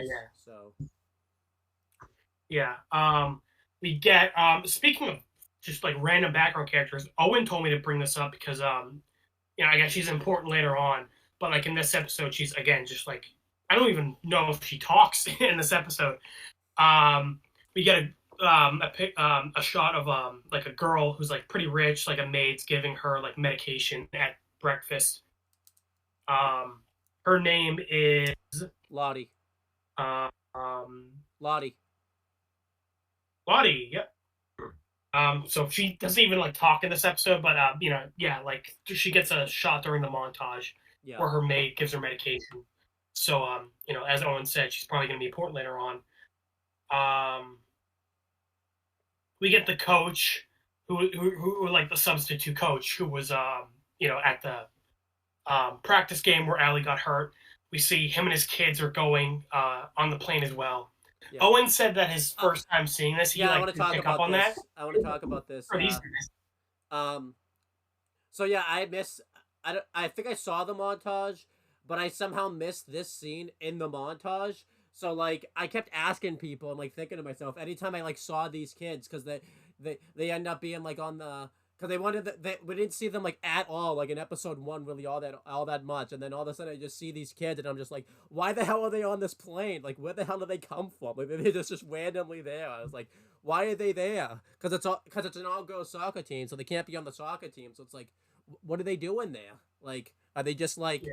did they, did they break? Did they just like crash the plane or whatever? Well, not crash the plane like it physically says. Like, did they crash like like Yeah, crash the no, boat? they're literally the ones who crashed the plane. Like the fucking guys like went into the pilot's area and were just like steering it down. But like, what are they doing Um, there? Like, uh, Also, I don't know if this is going to be important because again, I don't know what details are important and what aren't later. But the coach is like giving his wife a kiss goodbye, and his wife like turns away and is like stone faced, like she is like not into it. right, right. So poor guy. Um, so yeah, like him and his wife have an issue, I guess. Um, like his wife, it seems like isn't going. It's him and his two boys that are going. Yeah, which is weird, I guess. Yeah, well, again, it seems like they have like marital issues, so she probably just didn't want to come. Yeah. And I believe that's it for the montage, except Misty. This is like the moment where you're like, oh, she's a bit of a psycho, because Misty's like at her pool, and she's like watching a rat like swimming in the pool, like trying to like, get out of the pool and not drown. So Misty's a little creepy fuck, just watching a poor rat like trying to like stay alive. Yeah, definitely. Yeah, but I liked this Again, montage. let's not see Allie in the context where yeah, she was probably like, where she grabbed the bone. It seemed like oh no, she's like ditzy and like didn't do it on purpose. Where it's like no, she probably was like fucking trying to hurt Allie and like wanted to like grab her bone. Yeah, but I liked this scene. I liked this montage a lot because this really showed like that these characters are coming from like different backgrounds and everything like that. And you Yeah. know, I like that not all their lives suck. Like some have like a good life, but it's like a balance. Like I feel like if everyone's life sucked, you know, no one would really stand out. But if everyone's life was good, no one would stand out, and you would like not really like Yeah, like a real feel high school, sympathy. you kind of get like a give and take of like the really well off kids and like the kids with like shitty lives. Yeah, Yeah, I agree. I'm glad it's not like we get a good mix. yeah. The only one we didn't get a montage for, I think, was like Jackie, but I think that made sense considering the fact that we kind of know about Jackie's background for the most part, so that made sense. We didn't get like a Jackie Yeah, we montage. see earlier on like she like has like a really nice house and like stuff like that. Well, we get like one mention of her parents that like her parents are kind of strict and like don't want her out too late. Yeah. But that's pretty much it. Um. So then, we're on the plane. We find out that Lottie's dad paid for the plane. Because like again, they're very rich. So they paid for like a private jet, and everything like that. Um. One of the coach's sons tries to like sit next to his brother. We never find out their names in this episode. But the brother just tells him like to bounce pretty much because he just wants to do his own thing and like hang down on his headphones. I was gonna say hang down on his phone, but he can't do that in the 1996. So he's like, Well, I was gonna say like, oh, is he playing a video game? But I'm like, oh no, wait, this is 1996. I think he was like listening to a record Well, I mean, player. I guess he could be playing like a Game Boy or something. Maybe, maybe. Those Yeah. were around in 1996. Around 1996. Okay. But I think he was listening to like a. It's not a record player, but like like a tape recorder, like listening to music. I think it was. Yeah, like the music in this is really good. I like it. Like I said, would have been cool if they had like him playing the first Pokemon game, or something like that. Or like, it would have been cool if they had like an old TV show going on in the background or something. Yeah. Just because, to give it more of like a '90s vibe. Especially because we would like we would kind of have like a feel of when it is too. So. Yeah, because like, yeah, like honestly, that could have been like present day for the most part. Like nothing really screams like this is like, the '90s. Yeah. Then I mean, I wasn't really alive in the '90s, so I don't really have much to, I don't know what the '90s were like. I mean, the besides only like thing, what I see yeah, in movies. I think the only thing was like him listening to what like the record player, but or whatever, like Yeah. the tape recorder, but like, I don't know. I Yeah, and again, because like we're gonna be out in the fucking woods for the next 2 seasons, presumably. So like, yeah, I'm guessing we're not gonna have a lot of like '90s, like TV shows and like video games yeah. when they're out in the fucking woods trying to survive. Um, I always think it's funny too, cause like these kids are meant to be like in the '90s, and the ones in the present. But if it's funny, cause like these kids for the most part are like my age. oh, some of them are your age, so it's like really funny that they're like pretending to be like '90s kids when they don't even probably know about the shit that they're probably even like doing. Right, right. Like, yeah, they were probably like 4 to not even born yet. Yeah.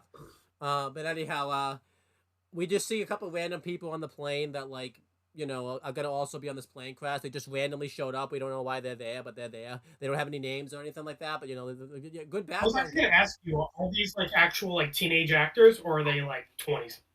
I'd say 20s. Okay, because you know some things like hire actual teenagers, but like most things have like adults passing as teenagers. Yeah, but it's still funny that they're pretending to be. It's like Riverdale, where it's like they're very clearly 30, but they just pretend they're 16. Yeah. Um. Oh, I can't wait to do Riverdale one day. But yeah. Jackie and Shauna.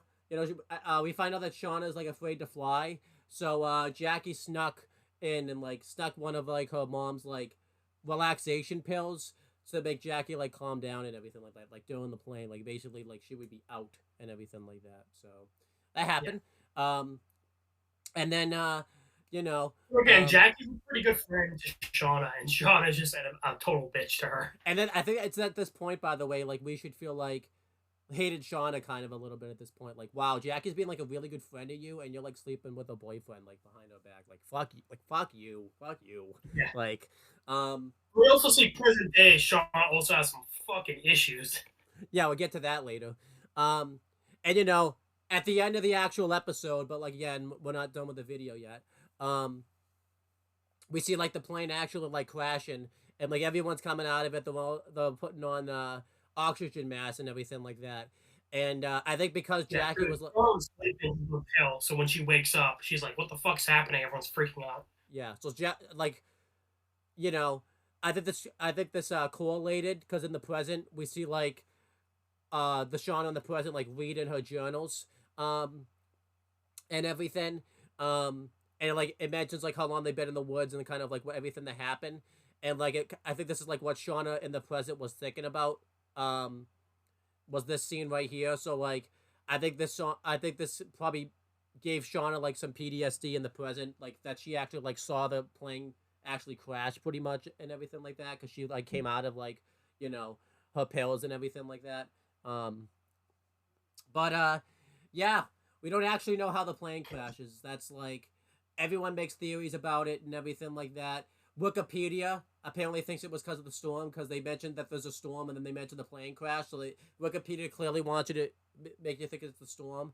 But I'd say this because I had to like look this up. Like I don't think it was the storm, and then we don't really know how the plane crashes yet. Will we ever find out? I don't know. But yeah, that's everything in the past. What'd you think of the ending scene, and what'd you think of everything in the past? I loved everything in the past. I think they set up the characters very well, and I Really think good setup for the characters. You know, we kind of get, you know, like some like Laura, the religious girl. They're pretty one note so far. You know, you kind of just like get their gimmick, like she's the religious girl. But you know, you get and Jackie's kind of just like the popular nice girl. But you know, like so, you know, Thaisa and Shauna and Natalie are doing a pretty good job of like having some depth to them. You know, and there's nothing wrong with being one note at the beginning. Like you know, you're kind of just like establishing who they are, and you kind of expand on it more later on. yeah, definitely. You know, like nothing super big happens. You know, this is like mainly set up. Um, so like you know, I think it's hard to judge because like if I end up hating this season, and like then I'm like, oh, the setup wasn't worth it. But if I end up loving it, then it's like, okay, this was a good setup for the characters, you know? Yeah. Well, it's good too. Like, in a weird way, the next episode in the past will be kind of a season premiere also, because it's like them at first dealing with like post plane crash and Right. everything like that. So Like this, yeah, yeah. This is like you know, it ends with them plane crashing. This is like them, you know, the calm before the storm. yeah. So yeah. Um, and then let's talk about everything in the present. We shouldn't be spending too long talking about this because they don't do a lot of stuff in Yeah, the yeah, present. the time already went off when we were supposed to end it, but like, yeah, present's like not super big. Yeah. Um, so you talk about Sean's plot, and I talk about Natalie and Misty's plot. Yeah, I'll stop.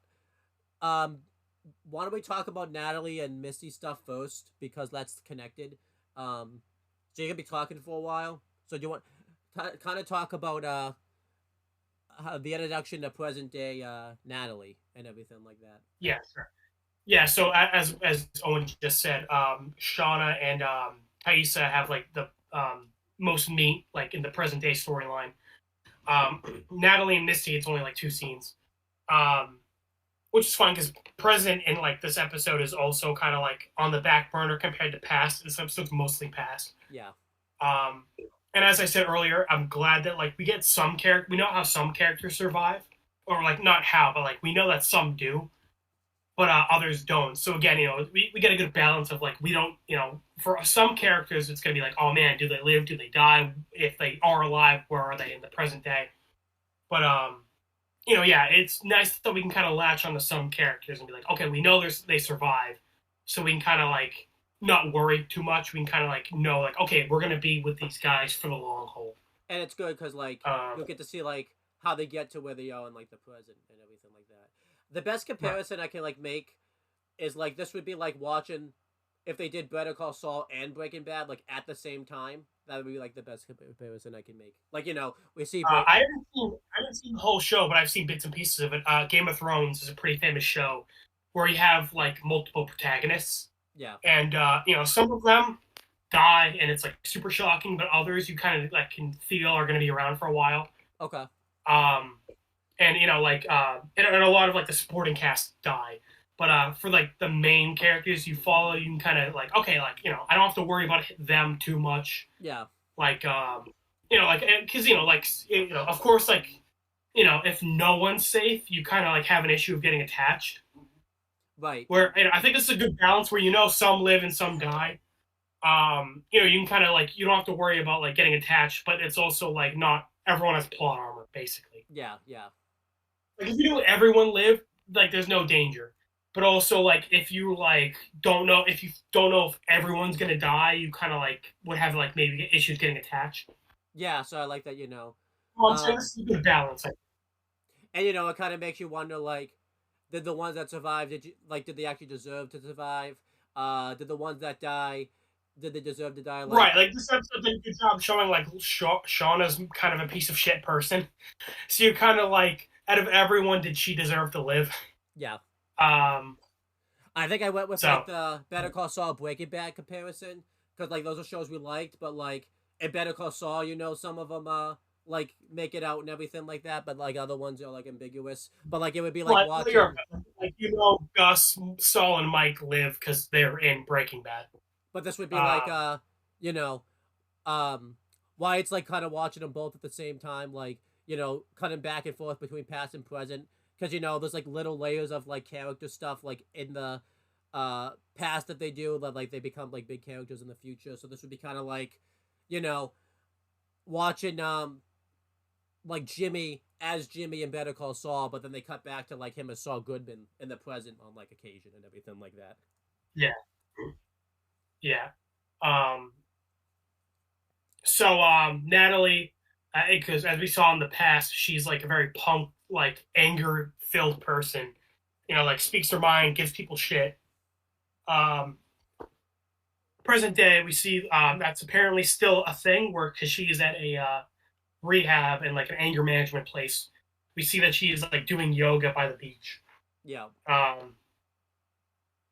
Presumably this is like a court-ordered rehab because she mentions like this is the final week, and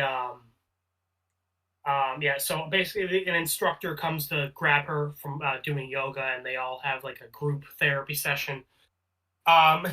This one lady is like basically saying how like a lady in line at the supermarket was on her phone, and she ended up like beating the shit out of her. Yeah, it was funny.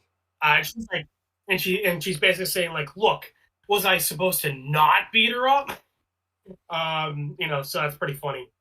And then it's Natalie's turn to speak. Natalie looks super different, so this is another reason why it was like difficult for me to tell like who's who. Because in the past she's like super goth and she has like dyed hair. In present day she looks like a pretty normal person, like normal middle-aged woman. Obviously some of them like I will mention this, like there's gonna be some characters that show up in the present. They're clearly not like the what they would look like when they're younger. Natalie was a little bit more believable because she looks nothing like what Natalie would be like in the past. But you could make the argument all the years of like doing drugs and stuff probably beat up her body and everything like that. So that's why she looks like nothing like she looked like in the And again, past. like clearly her fashion's different, her hair's different. Yeah, Like like it's like it makes sense why would she be so radically different. yeah, Um, yeah, I was to complain that to you because it's like obviously these are not the same people. Like yes, obviously, like they have young actors and older actors. yeah, Because like I told Owen, like you look at a picture of like your parents when they're like a teenagers, and you're like, yeah, that's like I can see like the correlation. yeah. Well, Owen mentioned like his dad looks really different when he was a kid, but like the point is like generally, yeah, for real people, you can tell like yeah, that's the same person, just like different age. Yeah. Here, obviously, they're different human beings, so it's a little tough. Like some of them, like that doesn't really look like them if they were like 30 years older. I agree. Yeah. Um, Uh, but that's just kind of how. yeah. But yeah, Natalie was speaks at the group therapy, and she says, like she talks about the plane crash, but she's like super vague about it. Even one of the people in the group therapy, it was a pretty funny joke, where she's like, "You never even told us what happened out there." Yeah. Like you've been talking about it for weeks, but you've been super fucking vague this whole time. But I liked that because Because like Natalie, it would have been weird like because this was like before like even the plane crash. This was like before I think right after we had an introduction to Natalie in the past. So it would have been weird like if Natalie had been talking about it with everyone and they just didn't tell us on like screen. So I actually kind of like that Natalie hasn't been talking about it with anybody because I like that really. well, we also find out with Shauna in present day that the survivors of the plane crash seems to have all like made an agreement to like be like not like say as Yeah. any more than they need to. But I like the fact that that pack was a thing because like it'd just be weird if Natalie had been talking about it and like they're just not Yeah. talking about it. Oh, like, yes, even though Natalie has been like at this therapy for like multiple weeks and like is talking about the plane crash and that like it has affected her life, Yeah, she still isn't like going into specifics. She's just saying that like, the things I saw out there and the things I did have like, shaped who I am as a person. But like she can't like because she made a pact with everyone, she's like not going into specifics. yeah, which is Which is unfortunate because when she leaves the therapy, like when she gets in a taxi, the first thing she wants to do is go to a bar. So unfortunately, if she were able to like speak specifically about like what happened out there, it would probably help her. yeah. But because she like can't get it off her chest, it probably is like keeps haunting her. Um, I assume that's like that with she everybody. mentioned like for years after the plane crash, even though she lived, she's been like drugging and sexing up. So she's like it has like fucked her up. And I think it affects like a lot of the survivors, like the fact that they can't like talk about it, like Shauna and like Natalie, that like it's affecting them, like and I think what sucks about it, not that like, because they could talk about it to each other, but it's tough to like talk about it with someone that's also been through it with you. Like I think you kind of need that Right. outside perspective to kind of like be like like a mediator type of thing. So like that's tough. Yeah. Because also like you'll talk about it, but like also the implication seems to be that like they only talk with each other for emergencies. Yeah, Like they're in touch like if something happens and they need to get in contact. But for the most part, it seems like they all kind of like are doing their own thing. yeah. Um, Um, yeah. So like I said, Natalie, she went through a therapy and immediately she wants to like go to a bar. So it seems like yeah, even though she was at this therapy place for weeks, like her trauma from like when she was a teenager is still like messing with her in her adult life. yeah, Um, but we see later on she is back in her hometown, and she goes to a storage locker with a car in it, and in the car is a sniper rifle. A security guard it like sneaks up on her while she's at the in her storage locker, and he mentions like, "Wow, I haven't seen anyone here in like years. I've been working here for years, and no one's ever like used a storage locker." People want to like get into it, but I tell them as long as it's paid, like they can't get in. Um, so yeah, Natalie has had this storage locker for years, but hasn't been back home. Yeah. Um, but she's Origin. been paying it. Yeah. So Originally, you thought this was Shauna, so I had to be like, I had to like tell you like, no, this is Natalie. So like, again, you're still learning yeah, everybody's because names and everything. that changed. Like this had to make me reevaluate like a bunch of shit. Yeah. Um, so yeah, Natalie has a sniper rifle and a car in the storage locker. Natalie mentions that she's here to like see old friends and reconnect. And we see later on Misty, the little psycho, she because we get a cold open, we see like a person with like a animal mask Yeah. like hung up, a girl in like slit her throat. Then we get a scene where her and a bunch of other people in creepy ass animal masks are like eating something like in like the snowy woods, and it's implied that what they're eating is like human, like they ate this girl. Um, and then the leader of this like group takes off the mask and it's Misty underneath. And also we see but even before the plane crash, Misty was a little like serial killer in the making. And she was like she liked watching people in pain and like animals suffer. Yeah. Um, so when they're in the woods, it seems like she was like one of the first people like, all right, let's just let's go, anarchy out here and start eating people. Um, and now we see present day. She's works at a nursing home, and she's working with a woman, like an old elderly woman who's like being difficult. She like, you know, uh, he's in her bed, and like Ned and Misty is like upset. She's like, I've told you multiple times, don't do that. And the old woman like knocks over her food. So Misty decides, you know what? I'm not gonna give you your pain medicine. So you're gonna be in pain all night. Oh yeah, she's just so messed up. Yeah, but like I love it just because it's Yeah, because so okay. a retirement home, yeah, like a lot of the patients are like grouchy and like don't want to cooperate. But like that's just kind of the nature of the job. Yeah. Like your response at this kind of job is not to be like, okay, I'm gonna let you suffer all night. Like I'm gonna withhold your medicine from you. And Misty is like super vindictive about it too. She's like, don't fuck with me.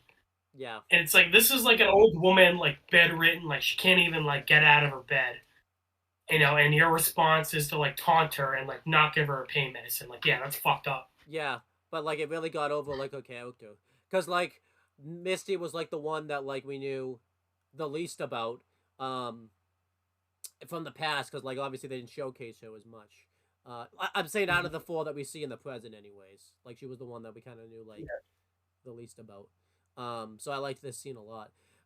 We also kind of like see like she's kind of an outcast at work also because like when she leaves the nursing home, um, she's like saying goodbye to a couple of people like that she works with, but like they don't really like acknowledge her. Yeah, she's like, bye, ladies, and have a good evening. And they're just like, oh yeah, bye, Misty. Yeah. So she was kind of like an outcast on the soccer team, and she's an outcast now too.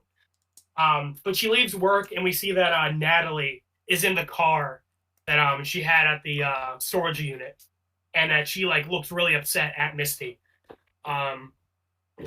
So this raises a ton of questions because again, like they all made it out of the woods, and they all made it back to civilization, and this is like years after the fact.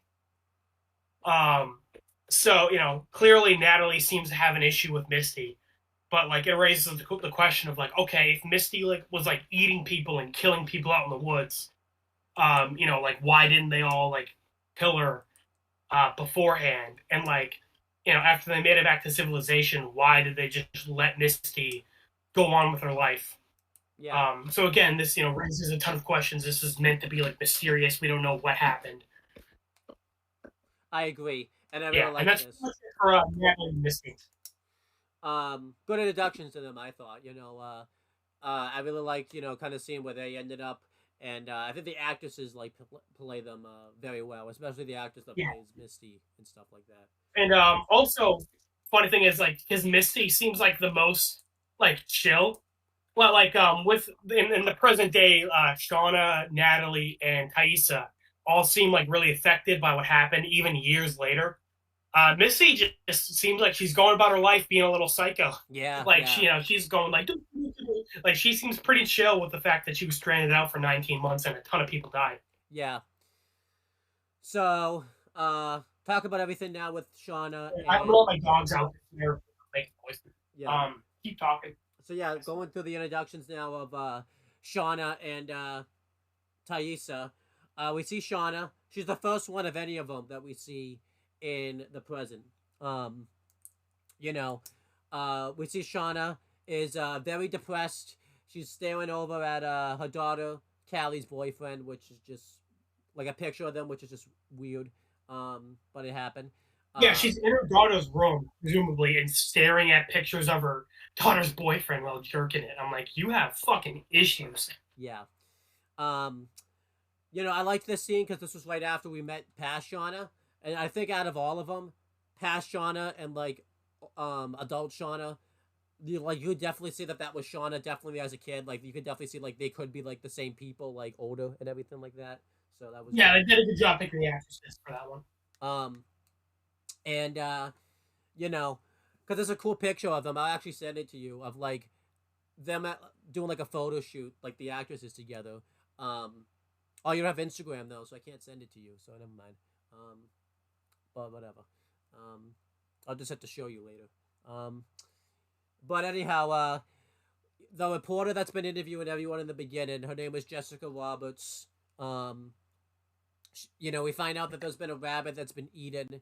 Um, all of Shauna's plants, and you know, Jessica Roberts comes up. We don't even know her by this name at this point. I just wrote her name down because I knew I'd forget it later on.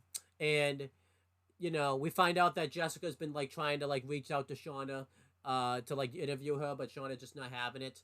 And Shauna basically tells her to hit the bricks, just leave. But Jessica just asks her for information and just asks for a few minutes.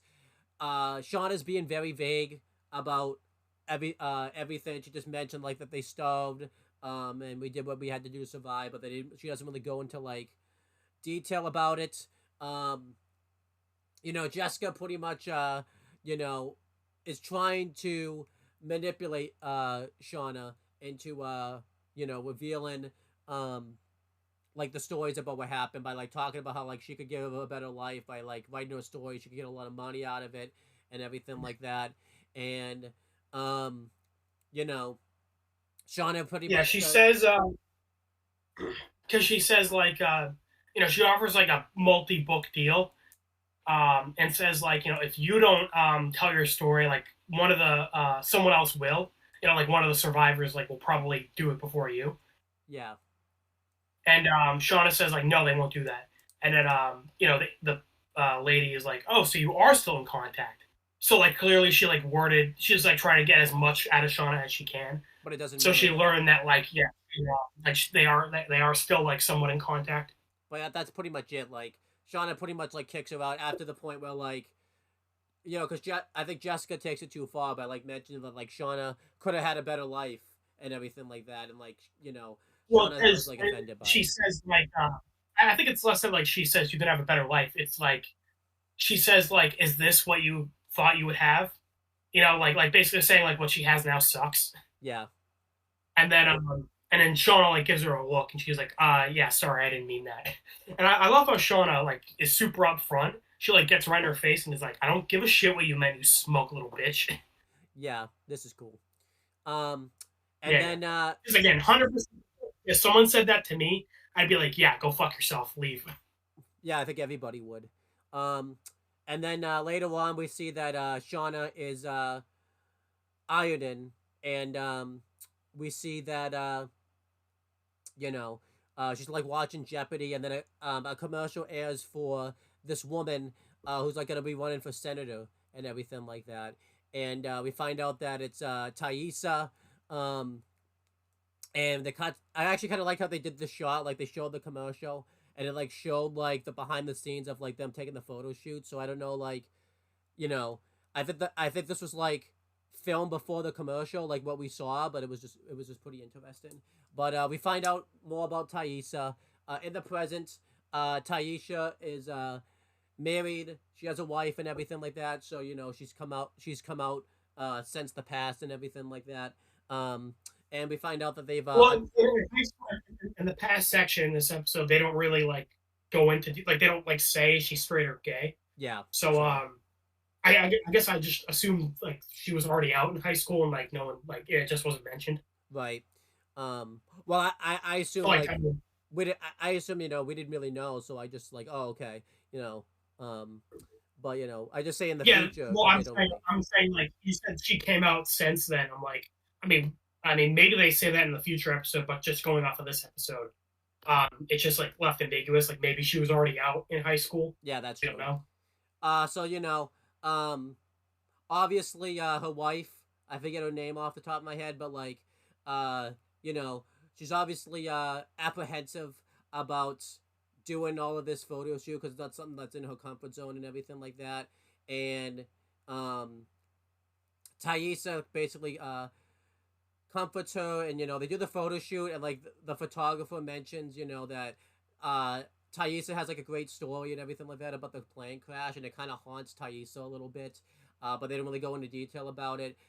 So like you can kind of see that Thaisa is still being haunted about this, and I think this was kind of cool because they mentioned, like then later on you get the scene with Thaisa's parents mention that Winnet isn't everything, or in this case, Winnet kind of is everything because she doesn't become senator if she doesn't win. So I kind of like that then. Yeah, but I also like how she kind of avoids it. Like the photographer like mentions her past, Yeah, and then she's like, I want to just look towards the future. I agree. But she gives a look like what happened clearly still like affects her. And then one other thing is like we see Shauna, her daughter comes home. We find out her name is Callie, and we find out that Callie and Shauna don't really have like a good relationship. It's kind of like typical. It's typical like teenage mother type of stuff where like she's very into like going out with her friends and hooking up with her boyfriend and everything like that. But the relationship isn't like the greatest type of thing. Yeah. Also, I mean, like it's not horrible. It's definitely like you said, standard. Where Shauna is like, "How was your day?" And she's like, "Fine." And then Shauna like mocks her. She's like, "Fine." Because that is a very teenage thing Yeah. where you just like give one word answers. I mean, honestly, I'm kind of guilty of doing that sometimes. Yeah, I think everybody is. So, and this was cool, obviously, because and they mentioned, that Shauna's dad, he's at work right now, and like he had to stay back, so he's gonna be home late for like dinner and everything like that. Right, because they haven't revealed that her husband's Jeff yet. Yeah, so we haven't seen Jeff in the present, so I wanted to make sure I mentioned that. Yeah.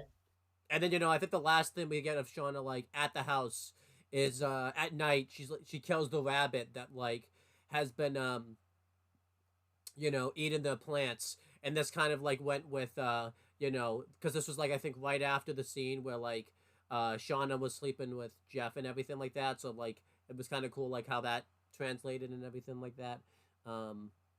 Yeah, it seemed like the implication was like innocence dying or something like that. Like the rabbit's like typically seen as like a pure innocent thing. Yeah. And up to that point, it seemed like Shauna was a fairly nice person. But then when you find out she's fucking her best friend's boyfriend, you kind of see like, oh no, underneath you're a pretty shit person. Yeah, definitely. So then at the later on, the last scene actually in the present, they're at the diner. Well, Shauna is anyways, and Shauna acts like she's waiting for somebody, and Thaisa comes over. They do this obviously at night too because they don't want to like be seen. I think typically, and Shauna's not happy that Thaisa's running for like senator because that basically puts her in the public eye. As you know, when it comes to politicians and everything, like they like to dig into everyone's past. So like they could end up digging into like Thaisa's past that she was in this plane crash and everything like that. And even though like no one knows about it, they would say like who knows the things they would have had to do. So obviously it seems like it's public knowledge. They just don't know specifically what happened. Yeah. And then because the photographer mentions like your past, like I think he knew she was in a horrible plane crash. They just don't know what happened specifically. Yeah. And then we find out that before Jessica Roberts left, she gave Shauna like a business card, and we find out that Shauna like Googled her and everything like that. And we find out that this person like was like a fake journalist and all that type of stuff. She was just looking to like kind of like make quick money off of them and everything like that. And basically like Shauna and Thaisa come to an understanding that like we're just gonna do business as usual. We're just gonna say nothing and just move on. And we basically find out that like Shauna hasn't totally talked to like anybody else. Thaisa tells Shauna that Natalie like just went to rehab and everything like that. So it shows that like Thaisa and Natalie have had like some type of like conversation or something since then because you knew that Natalie was in rehab. This was a very quick and you miss it line, but Shauna mentions that like everyone like they can't contact anyone else, like everyone else is like gone missing. Yeah. So that's pretty interesting because like it seems like okay, so like the other survivors of the plane crash, something happened to them, presumably, in the present day, and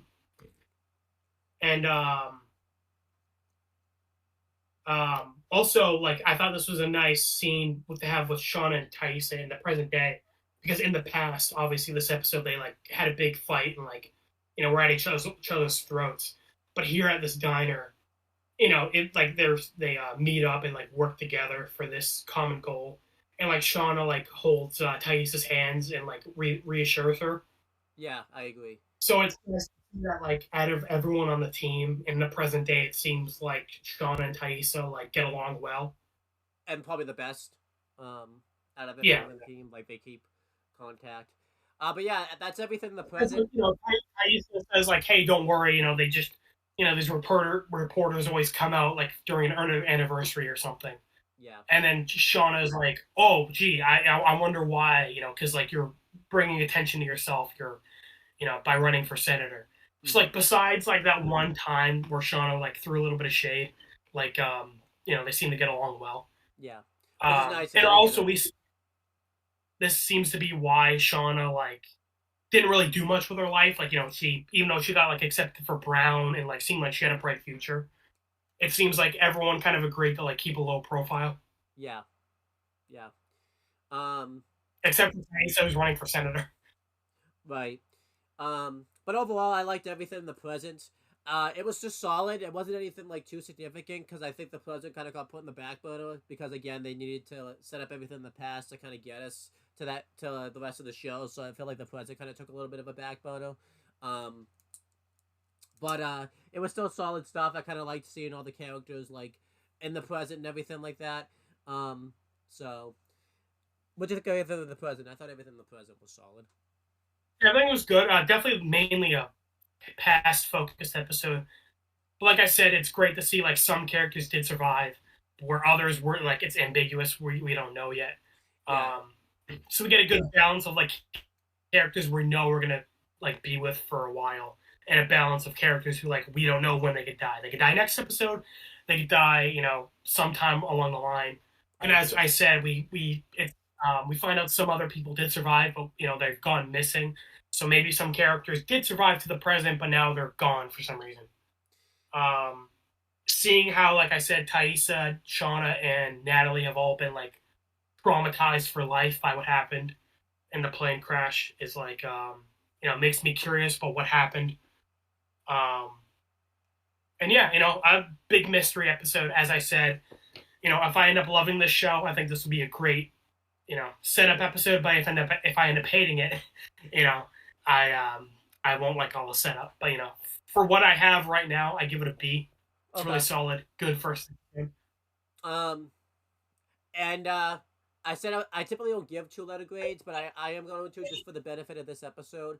I'll give you my letter grade of when I saw it at the time, and then I'll give my letter grade like coming back and watching it. I know you never did that for Breaking Bad, but we were in different circumstances because like you had seen Breaking Bad like years ago by the time we started reviewing it, so Right. like you really I don't think we remembered.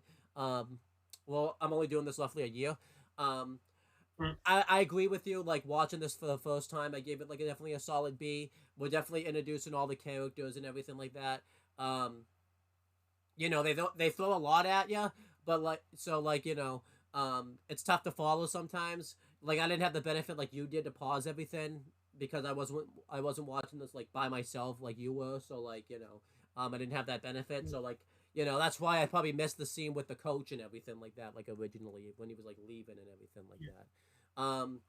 Coming back to it nowadays, but I think they set up the characters. And it's exactly what I think a first episode of like a show should be. I feel like other than Breaking Bad, the first episode of a show shouldn't be like in the A's. Just because like you don't want to blow your load too early. I think you want to have like a middle ground. So I feel like that's why this is like good. Yeah, this introduced all the characters, and it did exactly what it needed to do. Yeah, it didn't really need to do anything fancy. Obviously nowadays, coming back to it after watching the show, I would give it like a B plus because they do a really good job of like, okay, this ends up mattering later on. This ends up mattering later on. It's kind Right, of that's kind of thing where, as a first time watcher, I'm not going to pick that up. But you, as a returning viewer, I know it's like, yeah, I'm sure that makes you appreciate a lot of that, a lot of that stuff. yeah. Before we end this off, I'll just go over the cast real quick. Um, as for uh, the people who play Shauna, young Shauna and old Shauna, Melanie Linsky plays old Shauna. This is pretty cool because she's in Two and a Half Men, and this was funny because I just watched. Well, not all the show, but I've like watched a good chunk of Two and a Half Men, like right before I watched Yellowjackets. So like I had to kind of get used to the fact because she's Rose from Two and a Half Men, and Rose is pretty crazy in Two and a Half Men. So this is essentially Rose just in a more serious light if you think about it. Like that's just really what it is. Yeah, kind of. And you'll see later on, like they give Shauna in the present like a lot of the comedy scenes because obviously she was Rose in Two and a Half Men, so she can do the comedy scenes. Sophia Nieslis, I think is how you say that. She plays past Shauna. She wasn't in too much stuff. She wasn't too famous. This was kind of like the big project that kind of got her like known and everything like that. She had been in a few movies and stuff like that, but like obviously wasn't very well known.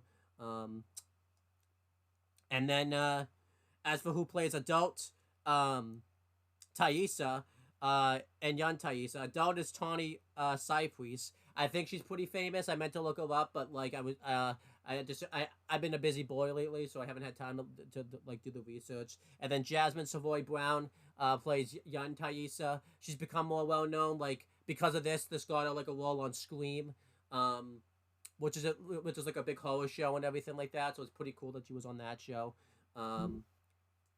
And then Aaron Powell is young Jackie. Obviously, there's no cast member for old Jackie because you haven't seen old Jackie yet, so I won't say who that is.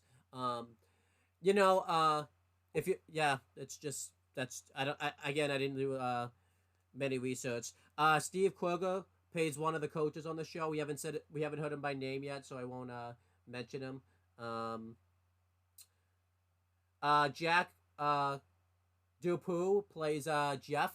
We don't know anything about him because this is kind of spoiler. This is the only time we see young Jeff in the show. We don't ever see young Jeff like ever again. Well, makes sense because the rest of the show is like away from the town. So yeah.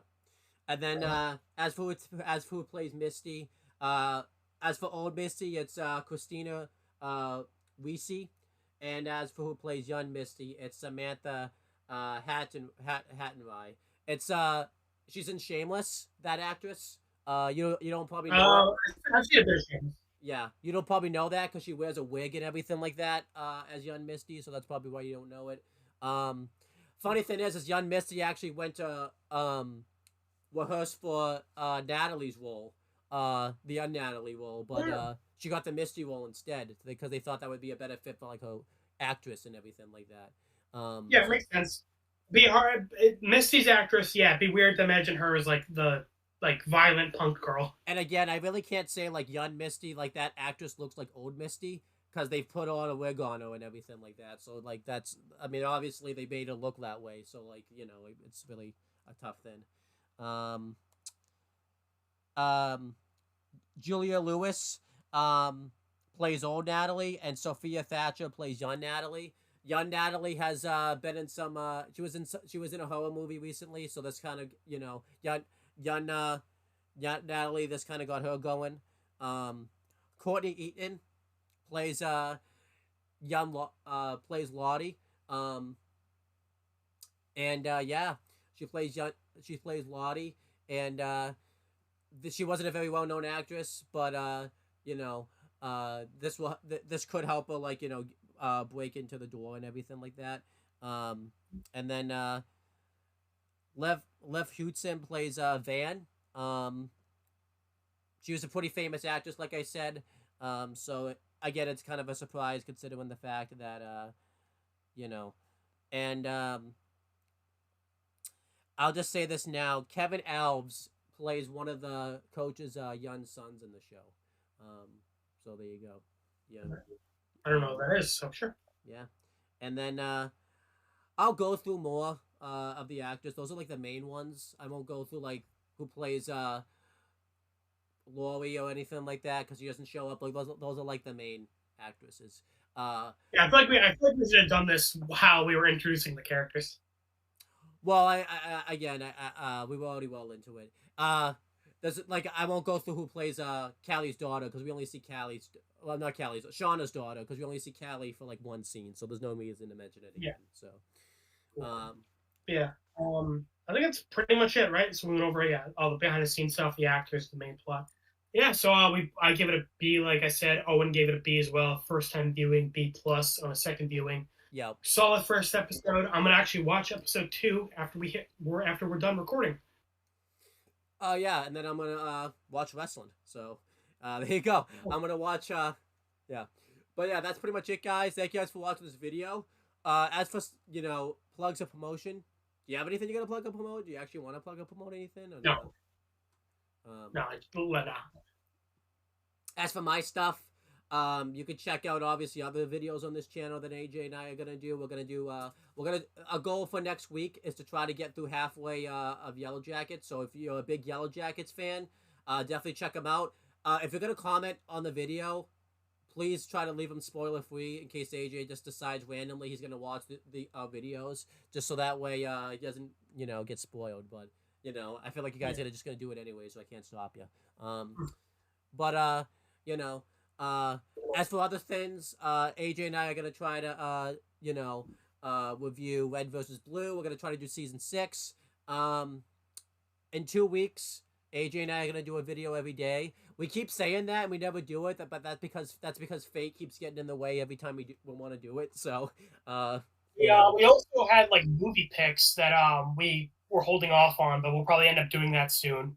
Yeah. Owen picked Toy Story 1 through 4, and I picked the original Sam Raimi Spider-Man trilogy. Yeah, we should probably do that. Maybe we should do that pretty soon because I'm actually kind of in the mood to watch those. So.